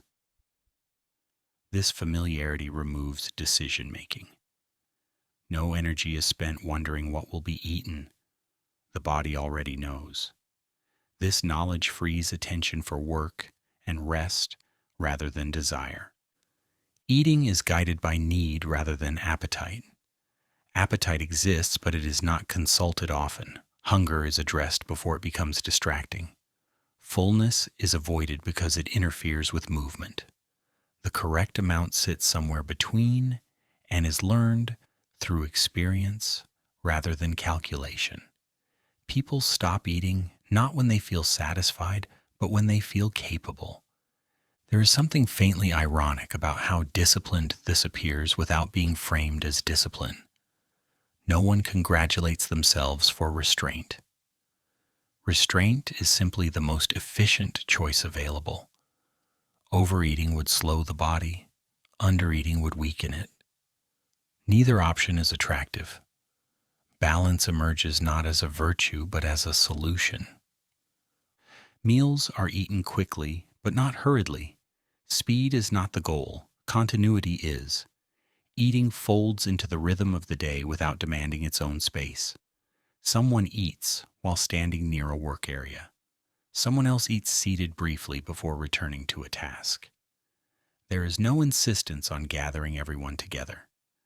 That would require coordination, and coordination costs time. Conversation during meals is minimal. Words are not forbidden, but they are unnecessary. Everyone knows why they are eating and what comes next. Talking would only delay that transition. Silence does not signal tension. It signals efficiency. Late night history notices how often silence accompanies systems that function well. Children learn early that food is not entertainment, it is support. They are not encouraged to linger or to request alternatives. What is offered is what exists. This does not feel harsh because it is consistent. Consistency creates acceptance. Surprise would create desire. Desire would complicate things. The humor appears gently when one considers how this contrasts with later ideas of dining as pleasure. Here, pleasure is not excluded, but it is not prioritized. Pleasure arrives occasionally through relief rather than indulgence. Eating enough is a quiet luxury precisely because it removes concern. Food preparation follows the same philosophy. Methods are simple and repeatable. Complex techniques would increase the chance of failure. Failure would waste resources. The goal is not excellence, it is reliability. The same hands prepare the same foods in the same ways because those ways have proven adequate. There is no attempt to elevate food into identity. No one defines themselves by what they eat. Food defines the limits of the day rather than its meaning. This simplicity prevents comparison. Comparison would invite dissatisfaction. The farm avoids dissatisfaction by avoiding excess choice. At night, eating changes slightly. Portions remain modest, but timing adjusts. Food closer to rest is chosen for ease rather than energy. The body prepares for sleep gradually. Heavy food would interfere with that transition. Light food supports it. This knowledge is practical and embodied. No one explains it. It is demonstrated nightly. Leftovers are handled carefully. Nothing is wasted casually. Waste creates future effort. Effort is conserved when possible. This is not framed as moral responsibility. It is framed as foresight. The connection between waste and work is direct enough to require no commentary. There is also no illusion that food will always be available in the same way. Stores fluctuate, conditions change, eating habits remain flexible enough to adapt. Portions can be reduced without shock. Frequency can adjust without drama. The system tolerates variation because expectations are modest. Late-night history finds something unsettling in how calmly this is accepted. Modern discomfort often comes from abundance paired with dissatisfaction. Here, scarcity is managed without complaint because it is expected. Enough is sufficient. More would create problems rather than solve them. The act of eating also marks transition subtly. A brief pause signals the end of one phase of work and the beginning of another. This pause does not require announcement. The body recognizes it. Eating creates a small boundary without turning it into an event. As night deepens, food becomes less central. The body no longer requires frequent input. Hunger fades into the background. Sleep approaches more easily when the body is neither deprived nor burdened. This balance is achieved through repetition rather than planning. There is a quiet comfort in knowing that eating will not demand attention. No one lies awake thinking about tomorrow's meals. That question has already been answered by habit. This frees the mind to rest more completely. The humor returns in the realization that this simplicity supports endurance far more effectively than indulgence ever could. A system built around enough rather than more avoids the volatility of desire. Desire fluctuates. Enough remains stable. Food here does not symbolize prosperity or hardship. It symbolizes continuity. Each meal confirms that yesterday's work carried forward. Each portion reinforces the idea that tomorrow will be manageable. This reassurance does not feel dramatic. It feels ordinary. As with grain storage, eating practices aim to prevent extremes. Extremes draw attention, and attention brings risk. The farm prefers invisibility. Eating that leaves no trace fits this preference perfectly. Late-night history lingers on this uncelebrated adequacy because it explains how people sustain effort over long periods without burning out. Pleasure is not removed. It is postponed until it arrives naturally through rest and stability. By the time sleep comes, the body feels neither empty nor heavy. This neutrality supports deep rest. The day closes without unresolved appetite. Tomorrow does not feel demanding because its basic requirements are already understood. Enough to last the night becomes enough to begin the next day. Food fulfills its role quietly and withdraws from attention. That withdrawal is its success. The state that arrived on paper. The presence of the state is easiest to notice when it does not look like presence at all. There are no uniforms crossing the fields and no banners near the canal. No sound announces authority. Late night history pays attention here because power that arrives quietly tends to last longer. On this farm, the state does not appear as a person. It appears as expectation, as a line of numbers remembered and repeated, as a sense that somewhere beyond the fields, someone is counting without seeing. The farm does not feel occupied, it feels accounted for. This distinction matters. Occupation demands attention and resistance. Accounting demands compliance and patience. The household understands this difference instinctively. Soldiers bring uncertainty. Records bring routine. Routine can be managed. Uncertainty cannot. So the state remains distant and close at the same time. Distant in form, close in effect. Tax arrives not as a threat but as a calculation. It does not shout, it does not hurry, it waits. Waiting is its strength. Everyone knows that at some point figures will be requested. Grain measured, production estimated. The farm is already prepared because preparation is easier than negotiation. No one wants to explain why numbers are missing. This administrative presence shapes behavior long before it arrives physically. Planting decisions consider obligation. Storage decisions consider assessment. The farm does not produce freely. It produces with an invisible audience in mind. This audience does not care about effort or fatigue. It cares about totals. Totals are indifferent to weather and muscle strain.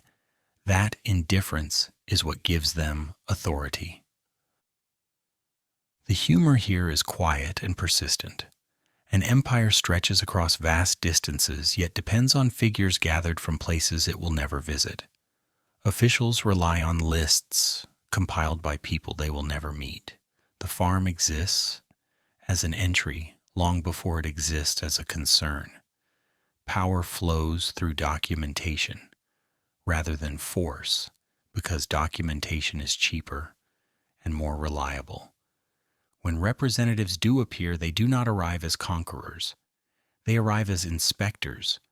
Their tools are not weapons but measures, scales, rods, tallies. Their presence is temporary. Their impact is not. Once the numbers are recorded, the system continues on its own.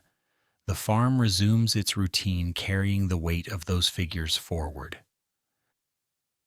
The household does not romanticize this arrangement. It does not resent it loudly either. Resentment would require hope of change. Change is unlikely, compliance is more efficient. This does not mean acceptance in any moral sense. It means adaptation. Adaptation is the primary skill here. The state does not need to be loved, it needs to be predictable. Predictability allows planning. Planning allows survival. The farm organizes itself around this logic. Obligations are treated like weather, not chosen, not personal, simply present. One prepares for them or suffers later. There is no illusion that the system is fair. Fairness is not part of the calculation. The numbers do not ask whether the season was difficult. They ask how much was produced. The farm responds by smoothing its output across time. Good years compensate for poor ones. Storage becomes not just sustenance, but insurance against assessment. Late-night history notices how this creates a strange form of stability. The farm is pressured but not crushed. The state extracts without fully understanding. This partial knowledge limits its reach. Complete knowledge would invite deeper intervention. Incomplete knowledge allows the farm some room to breathe. The administrative distance also shapes emotion. There is no single person to argue with, no face to confront. Complaints dissipate quickly because they have nowhere to land. This diffuses anger. Anger requires a target. Here, there is only a system. Children grow up learning that certain portions of their labor are already spoken for. This is not explained dramatically. It is mentioned casually. Some grain goes elsewhere. That is simply how things are. The idea settles early and becomes normal. Normality dulls resistance. The presence of records also encourages careful consistency. Sudden changes draw attention. Attention invites scrutiny. Scrutiny invites complication. The farm prefers steady output, even if it means refusing opportunities for short-term gain. Growth is risky when visibility increases. Modesty keeps the household beneath notice. The humor deepens when one realizes how much power is exercised without appearance. No guards patrol the canal, no officials sleep nearby. Yet the farm shapes its entire year around obligations set by distant offices. This is authority perfected through absence.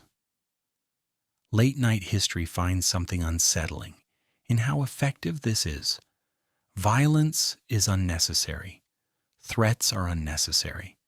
The system works because it aligns incentives quietly. Compliance is easier than resistance. Resistance would require coordination and resources that the farm does not have. There are moments when the system miscalculates, when demands do not align with reality. These moments create strain. The farm absorbs that strain through reduced consumption and increased effort. No one expects relief. They expect endurance. Endurance becomes a resource, just like grain. The administrative cycle repeats with minimal variation. Assessment follows production. Production follows water. Water follows gravity. The chain is simple and resilient. Each link reinforces the next. Breaking one would require effort far beyond the scale of the farm. As night falls, the state recedes again into abstraction. Numbers sleep elsewhere. Ledgers rest on shelves far away. The farm remains with its immediate concerns, yet the awareness persists. Tomorrow is already partially claimed. This knowledge does not prevent sleep. It shapes it. Sleep comes with the understanding that some portion of effort belongs to others. This understanding does not feel oppressive. It feels inevitable. Inevitability removes the need for emotional response. One adjusts and continues.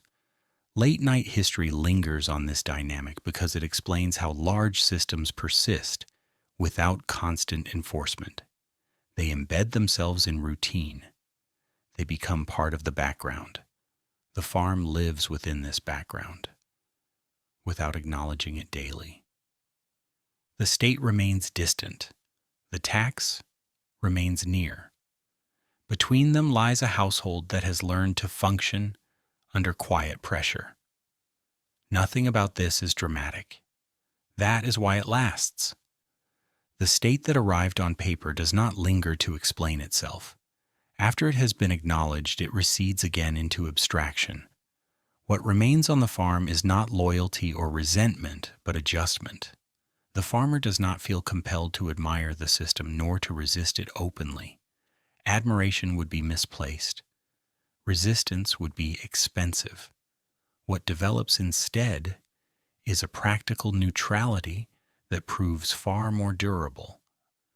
Late-night history pauses here because this emotional flatness is often mistaken for apathy when it is actually a survival skill, refined over time. Tax becomes part of the environment in the same way heat or dust does. It is not discussed as an opinion. It is discussed as a condition. The amount may change. The timing may shift slightly. The expectation itself does not disappear. Planning therefore begins with acceptance rather than negotiation.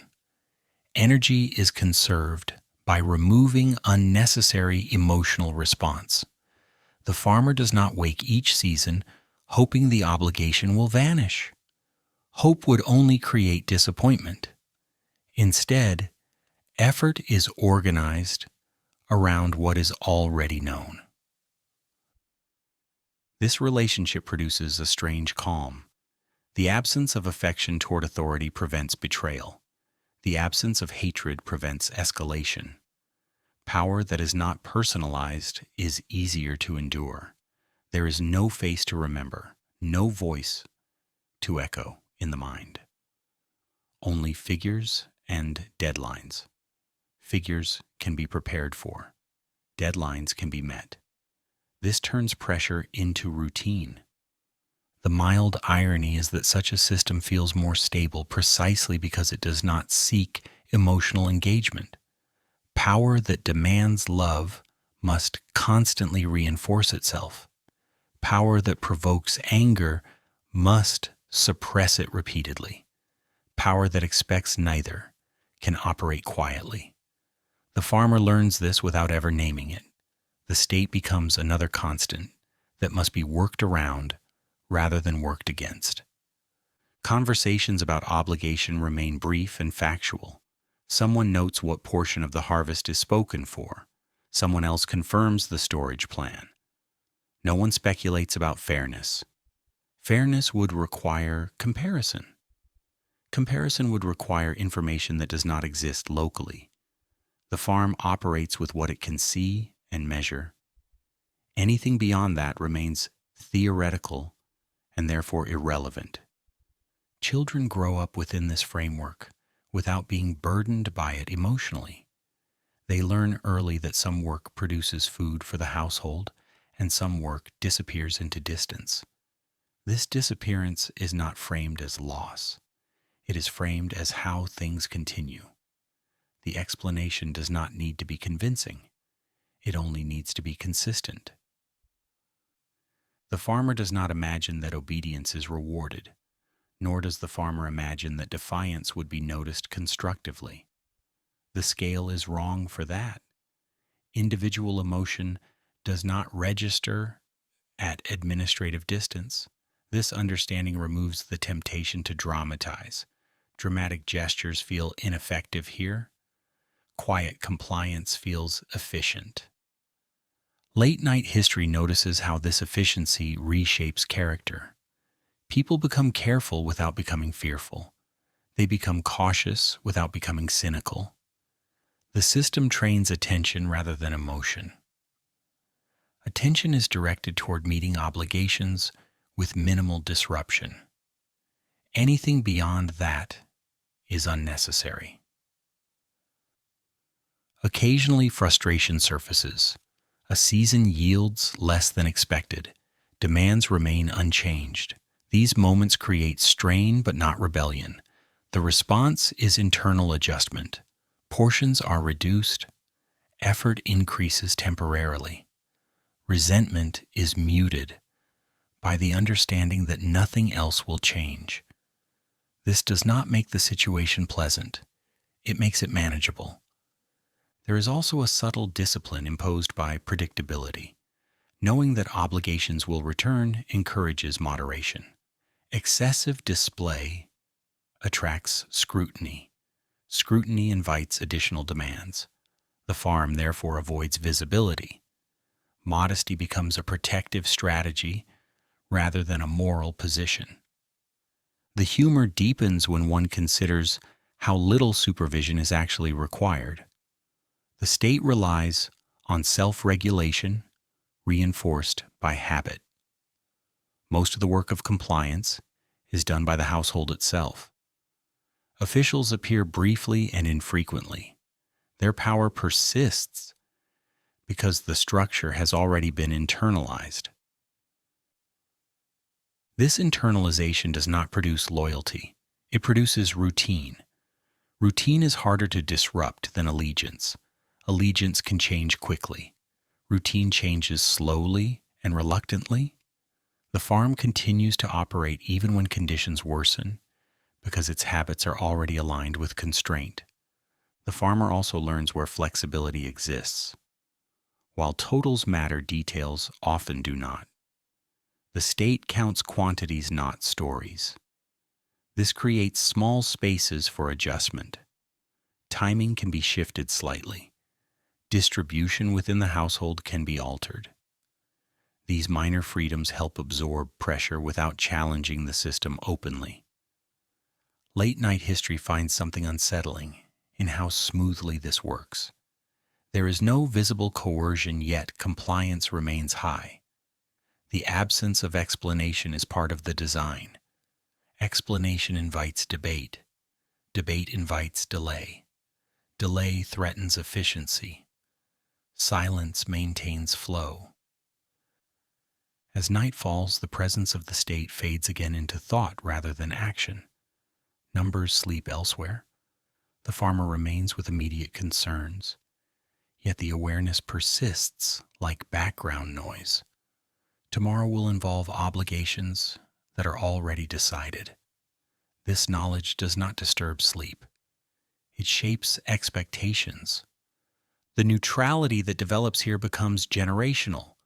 Children inherit not resentment, but realism. They learn early that some forces cannot be influenced directly. Energy is better spent adapting than resisting. This lesson is not spoken aloud. It is demonstrated daily. There is also a limit to how much pressure the system can apply without breaking its own foundation. Excessive extraction would reduce production.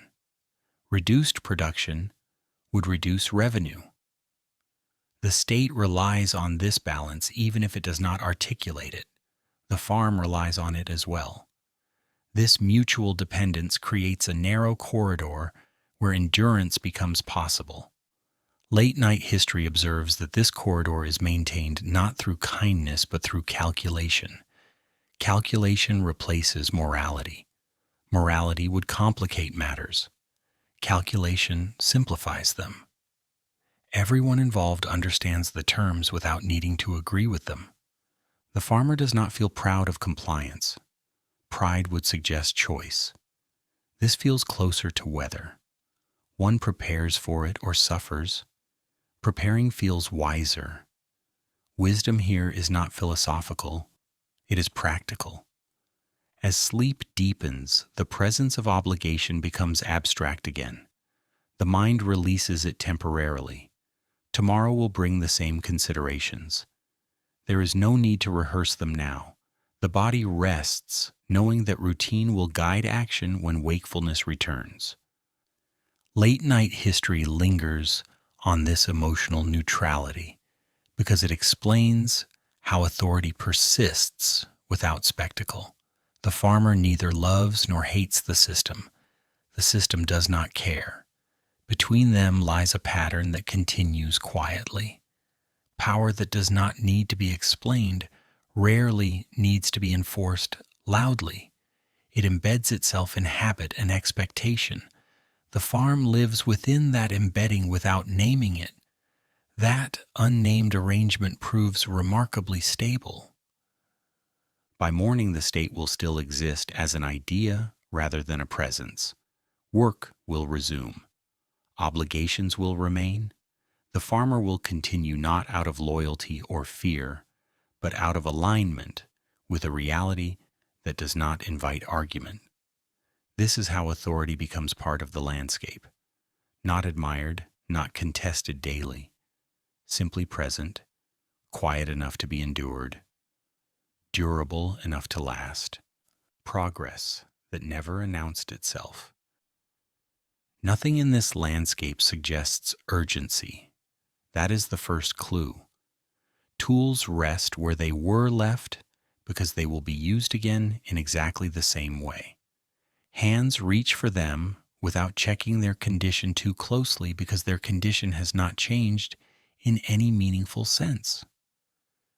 Late-night history lingers here because this is where the idea of progress quietly dissolves.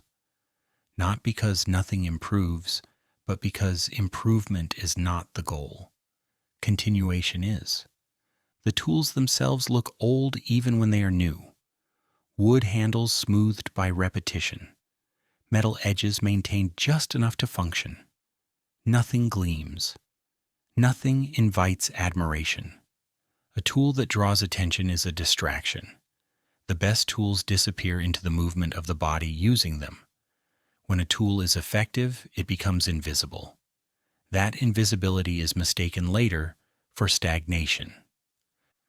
Methods persist because they work, not because they are celebrated or defended. Someone once tried something slightly different. It did not help enough to justify the effort. The idea faded without argument. There was no meeting to decide this. No conclusion was recorded. The method simply stopped being repeated. Repetition is the only vote that matters here. From the outside, this can look like resistance to change. From inside, it feels like caution refined by experience. Change carries cost. Cost must be paid before benefit appears. If the benefit is uncertain, the cost feels wasteful. Waste is remembered more sharply than missed opportunity. The memory of failure travels further than the promise of improvement. There is a mild irony in how much stability depends on not asking what could be better. The question itself consumes energy. Energy is reserved for action that has already proven necessary. The farm does not ask how to optimize. It asks how to avoid disruption. This question produces fewer surprises. Tools change slowly because bodies change slowly. A method designed for one body still works for the next. This continuity matters. Training a new hand requires time. Time is limited. Methods that transfer easily across generations become favored. Complexity becomes an obstacle rather than an advantage. Late-night history notices how little pride is attached to doing things the same way. There is no claim that this way is superior. It is simply familiar. Familiarity reduces error. Reduced error preserves resources. Resources sustain life. The chain is short and clear. Progress in this environment does not arrive as invention. It arrives as adjustment, a handle reshaped slightly to fit a palm better, a step added where the ground erodes, a rhythm altered to match heat rather than tradition. These changes are small enough to be absorbed without disruption. They do not announce themselves as progress. They simply remain. Because these adjustments are quiet, they are easy to overlook later. History prefers milestones. It prefers before and after. This place offers neither. There is only during. During looks repetitive from a distance. Up close, it is full of minor calibrations. The absence of dramatic progress creates a sense of time folding in on itself. One can imagine the same gestures performed decades apart without noticing difference. This is not because nothing changes. It is because what changes does not accumulate visibly. It resets continuously. There is humor here if one listens carefully. Entire eras are later described as stagnant, while the people living in them worked constantly to prevent collapse. Stagnation is what survival looks like when it succeeds. Collapse is what change looks like when it fails. The farm does not reward novelty, it rewards reliability. A new method must prove itself repeatedly before it is trusted. Trust is earned slowly and lost quickly.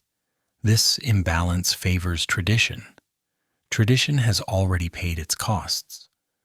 Children grow into this pattern without questioning it. They learn the method first. Curiosity comes later. By the time curiosity arrives, the method has already justified itself through years of use. Changing it feels unnecessary. Unnecessary effort is avoided. Late-night history finds something unsettling in how efficient this conservatism is.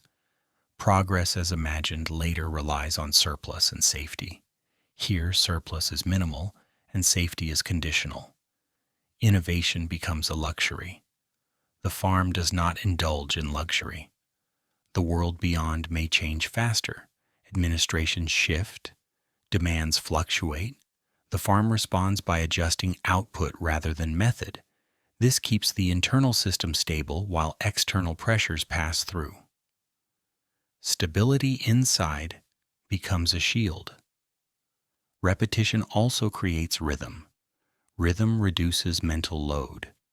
When actions are predictable, attention can be directed elsewhere, toward weather, toward water, toward the small signals that matter. Innovation would demand attention that might be better spent watching for trouble. There is no sense of being left behind because there is no visible destination. Progress without direction feels pointless. The farm measures success by endurance rather than distance traveled. Distance implies leaving something behind. Endurance implies staying with it. Late-night history does not romanticize this lack of obvious progress. It recognizes its cost. Comfort is limited. Efficiency is constrained. But collapse is avoided. Avoidance is the quiet achievement here. The tools remain. The methods repeat. The gestures continue. From one generation to the next, the scene barely changes. This is not because imagination is absent. It is because imagination has learned where it is useful and where it is expensive. When history later looks back, it may call this static. That judgment says more about the observer than the observed. Static things do not require daily effort to maintain. This place does. The effort simply does not accumulate into spectacle. Progress here never announced itself. It did not arrive with new shapes or names. It arrived as continued function. Continued function does not leave monuments. It leaves mornings that begin without urgency and nights that pass without incident. Late-night history rests on this understanding. That repetition is not the enemy of change. It is the mechanism through which change survives long enough to matter. After progress that never announced itself, the days continue to arrive without distinction. This is not because time has stopped, but because difference has learned to hide. Morning follows morning with such reliability that no one feels compelled to mark it. Late-night history finds its footing here, because this is where history actually lives. Not in turning points, but in the absence of them. No one on the farm wakes believing they are participating in something worth remembering. They wake believing they are participating in today. The repetition is not accidental. It is constructed carefully through habit.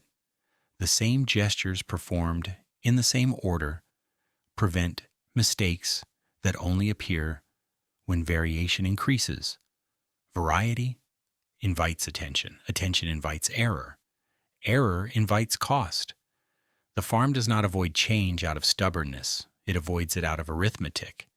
The calculation is simple. Days that resemble one another cost less to survive. Each day carries a familiar weight, not heavy enough to exhaust immediately, not light enough to be ignored.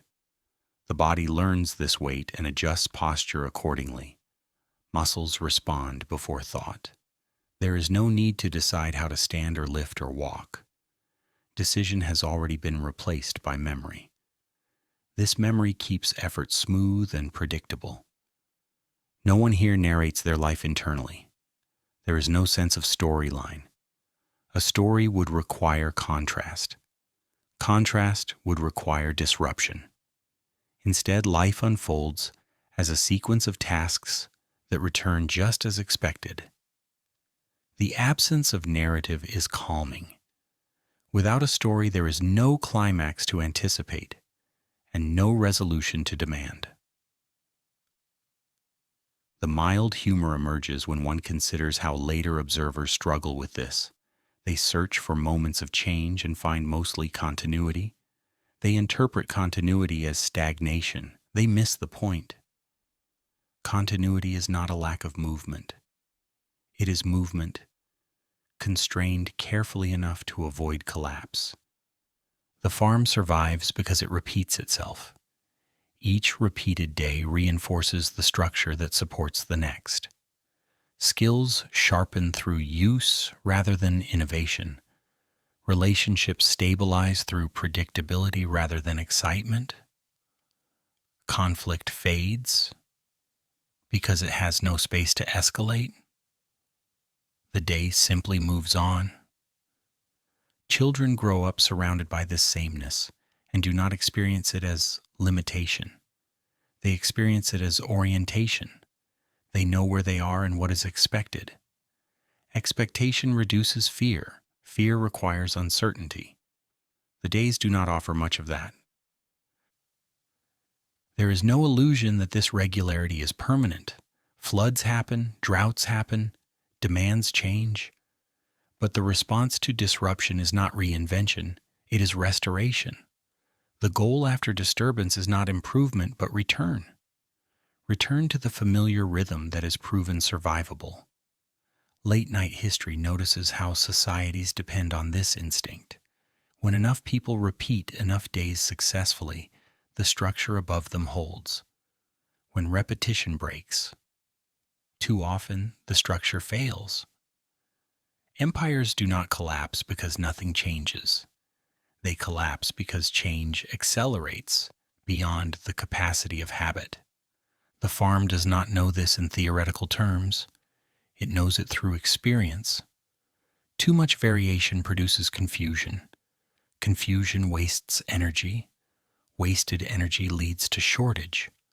Shortage destabilizes everything. The lesson is learned once and then obeyed quietly. Even relationships follow this pattern. Interactions are predictable and therefore stable. People know how others will respond because responses have been practiced repeatedly. This predictability reduces friction. Friction would slow work and strain cooperation. The days do not allow much room for that. There is something unsettling in how effective this is. The lack of aspiration prevents disappointment. The lack of novelty prevents distraction. The lack of reflection prevents despair. These absences create a narrow but durable form of calm. Calm here is not happiness. It is manageability. No one pauses to consider whether life could be different. That question belongs to contexts where survival is already secured. Here, survival remains close enough to demand attention. Speculation feels indulgent. The present absorbs most of what the mind can offer. Late-night history rests in this realization. That history is sustained not by people who feel important, but by people who feel responsible. Responsibility thrives in repetition. It weakens under constant change. The farm chooses responsibility daily, without framing it as choice. When something unusual does happen, it stands out sharply. A missed task, an argument, an unexpected delay. These moments feel heavy precisely because they interrupt the pattern. They are resolved quickly, not out of anxiety, but out of preference. The pattern is easier to live inside than outside. Over time, the days blur together without losing meaning. Meaning here is not found in uniqueness. It is found in continuation. Each day that resembles the last confirms that the system still works. This confirmation is quiet but powerful. Later histories may compress these lives into a paragraph or a statistic. They may describe the period as stable or static. Those words do not capture the effort required to maintain sameness. Sameness is labor-intensive. It demands constant attention to small details. The farm does not imagine itself as holding society together. It imagines itself as holding tomorrow together. That is enough. Enough repeated many times becomes endurance. Endurance becomes continuity. Continuity becomes the background against which larger events unfold. Late night history prefers this background because it explains how anything dramatic can occur at all. Without countless days that resemble one another, nothing accumulates, nothing lasts. The spectacular depends entirely on the ordinary. As night approaches again, the day closes without conclusion. There is no sense of having advanced or fallen behind. The day was lived correctly. That is the only metric that matters here. Tomorrow will arrive and ask the same thing. History continues because days repeat, not because they are empty, but because they are full in a way that does not announce itself. A farm that did not leave a trace. Nothing ends here in a way that asks to be noticed. That is the most accurate way to describe what happens next. The farm does not collapse or burn or vanish overnight. It simply loosens its grip on activity.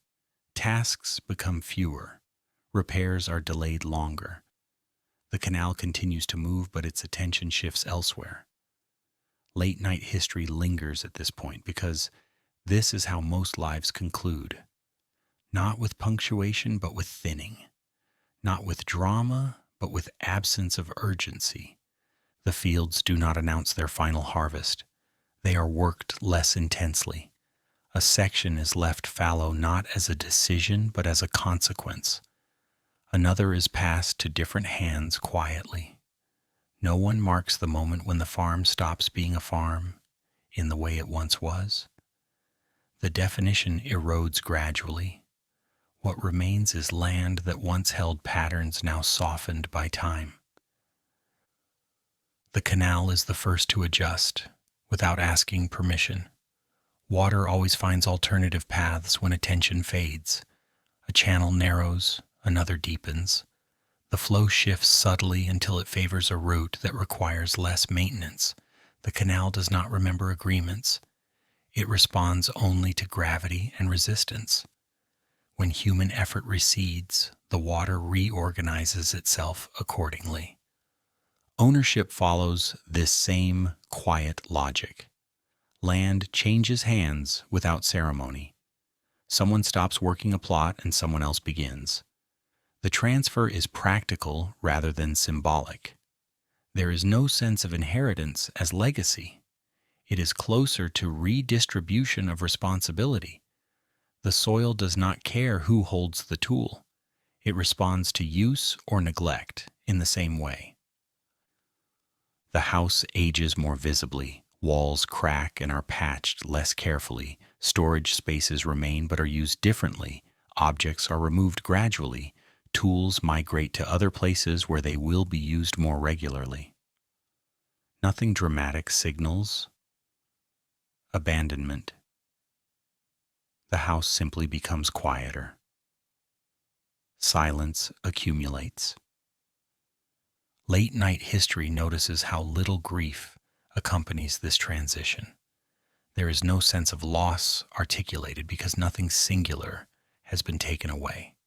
The farm fulfilled its purpose until it no longer did.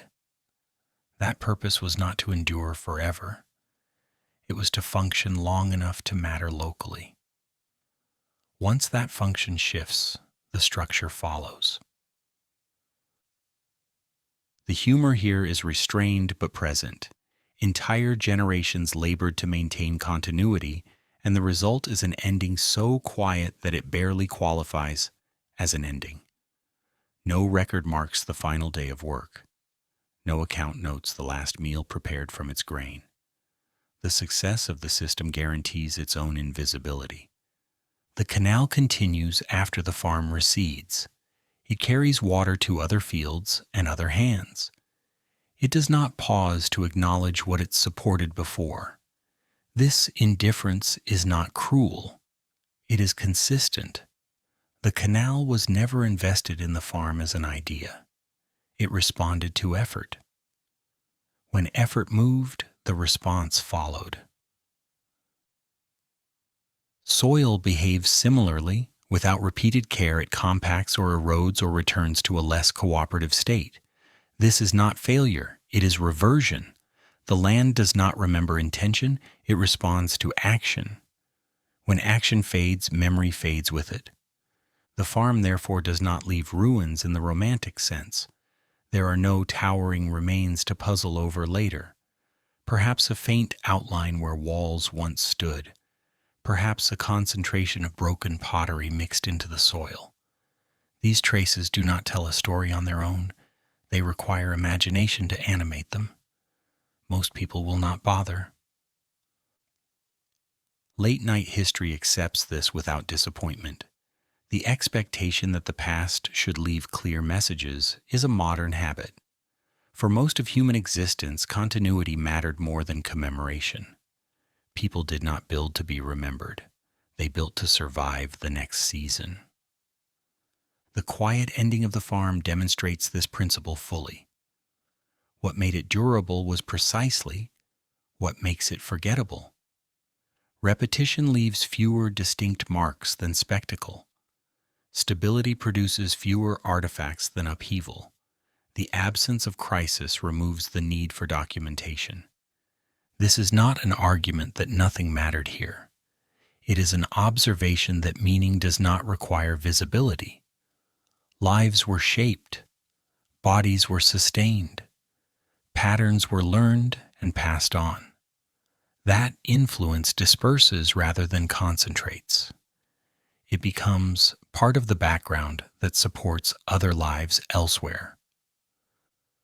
The canal that once demanded nightly attention now flows with less supervision. Someone else listens to it. Someone else learns its sounds. The knowledge transfers without acknowledgement. No one knows where it began. No one needs to. Late-night history finds this unsettling because it contradicts how history is often presented. We are taught to look for moments of change and named events. Here, there is neither. The farm ends not because something happened, but because something slowly stopped happening. This kind of ending resists narrative. There is no climax to analyze, no cause to isolate. Decline implies failure. This feels closer to completion, a cycle that ran its course without breaking. The absence of a story does not weaken the past, it strengthens it. Stories are fragile, they depend on preservation. Quiet continuities embed themselves in practice and environment. They survive through imitation rather than memory. When later generations pass through this landscape, they may not notice anything unusual. The canal will look ordinary. The fields will look like fields. That ordinariness is the residue of countless lives that did not ask to be distinguished. Late-night history rests here deliberately, not to extract a lesson, but to accept a pattern. Most of what sustained the world did not announce itself and did not conclude clearly. It simply gave way to something else without insisting on acknowledgement. The farm did not fail, it finished. That difference matters even if it leaves no monument. Finishing quietly allows continuity elsewhere.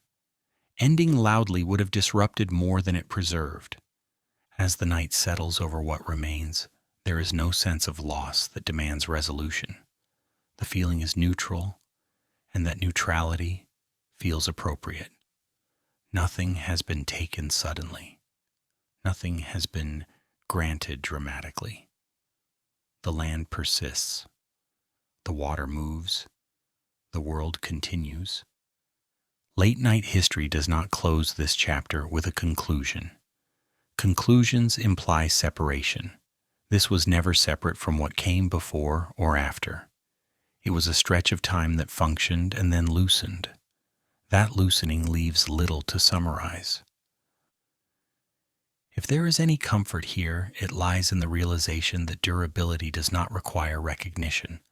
What lasts longest often leaves the faintest trace.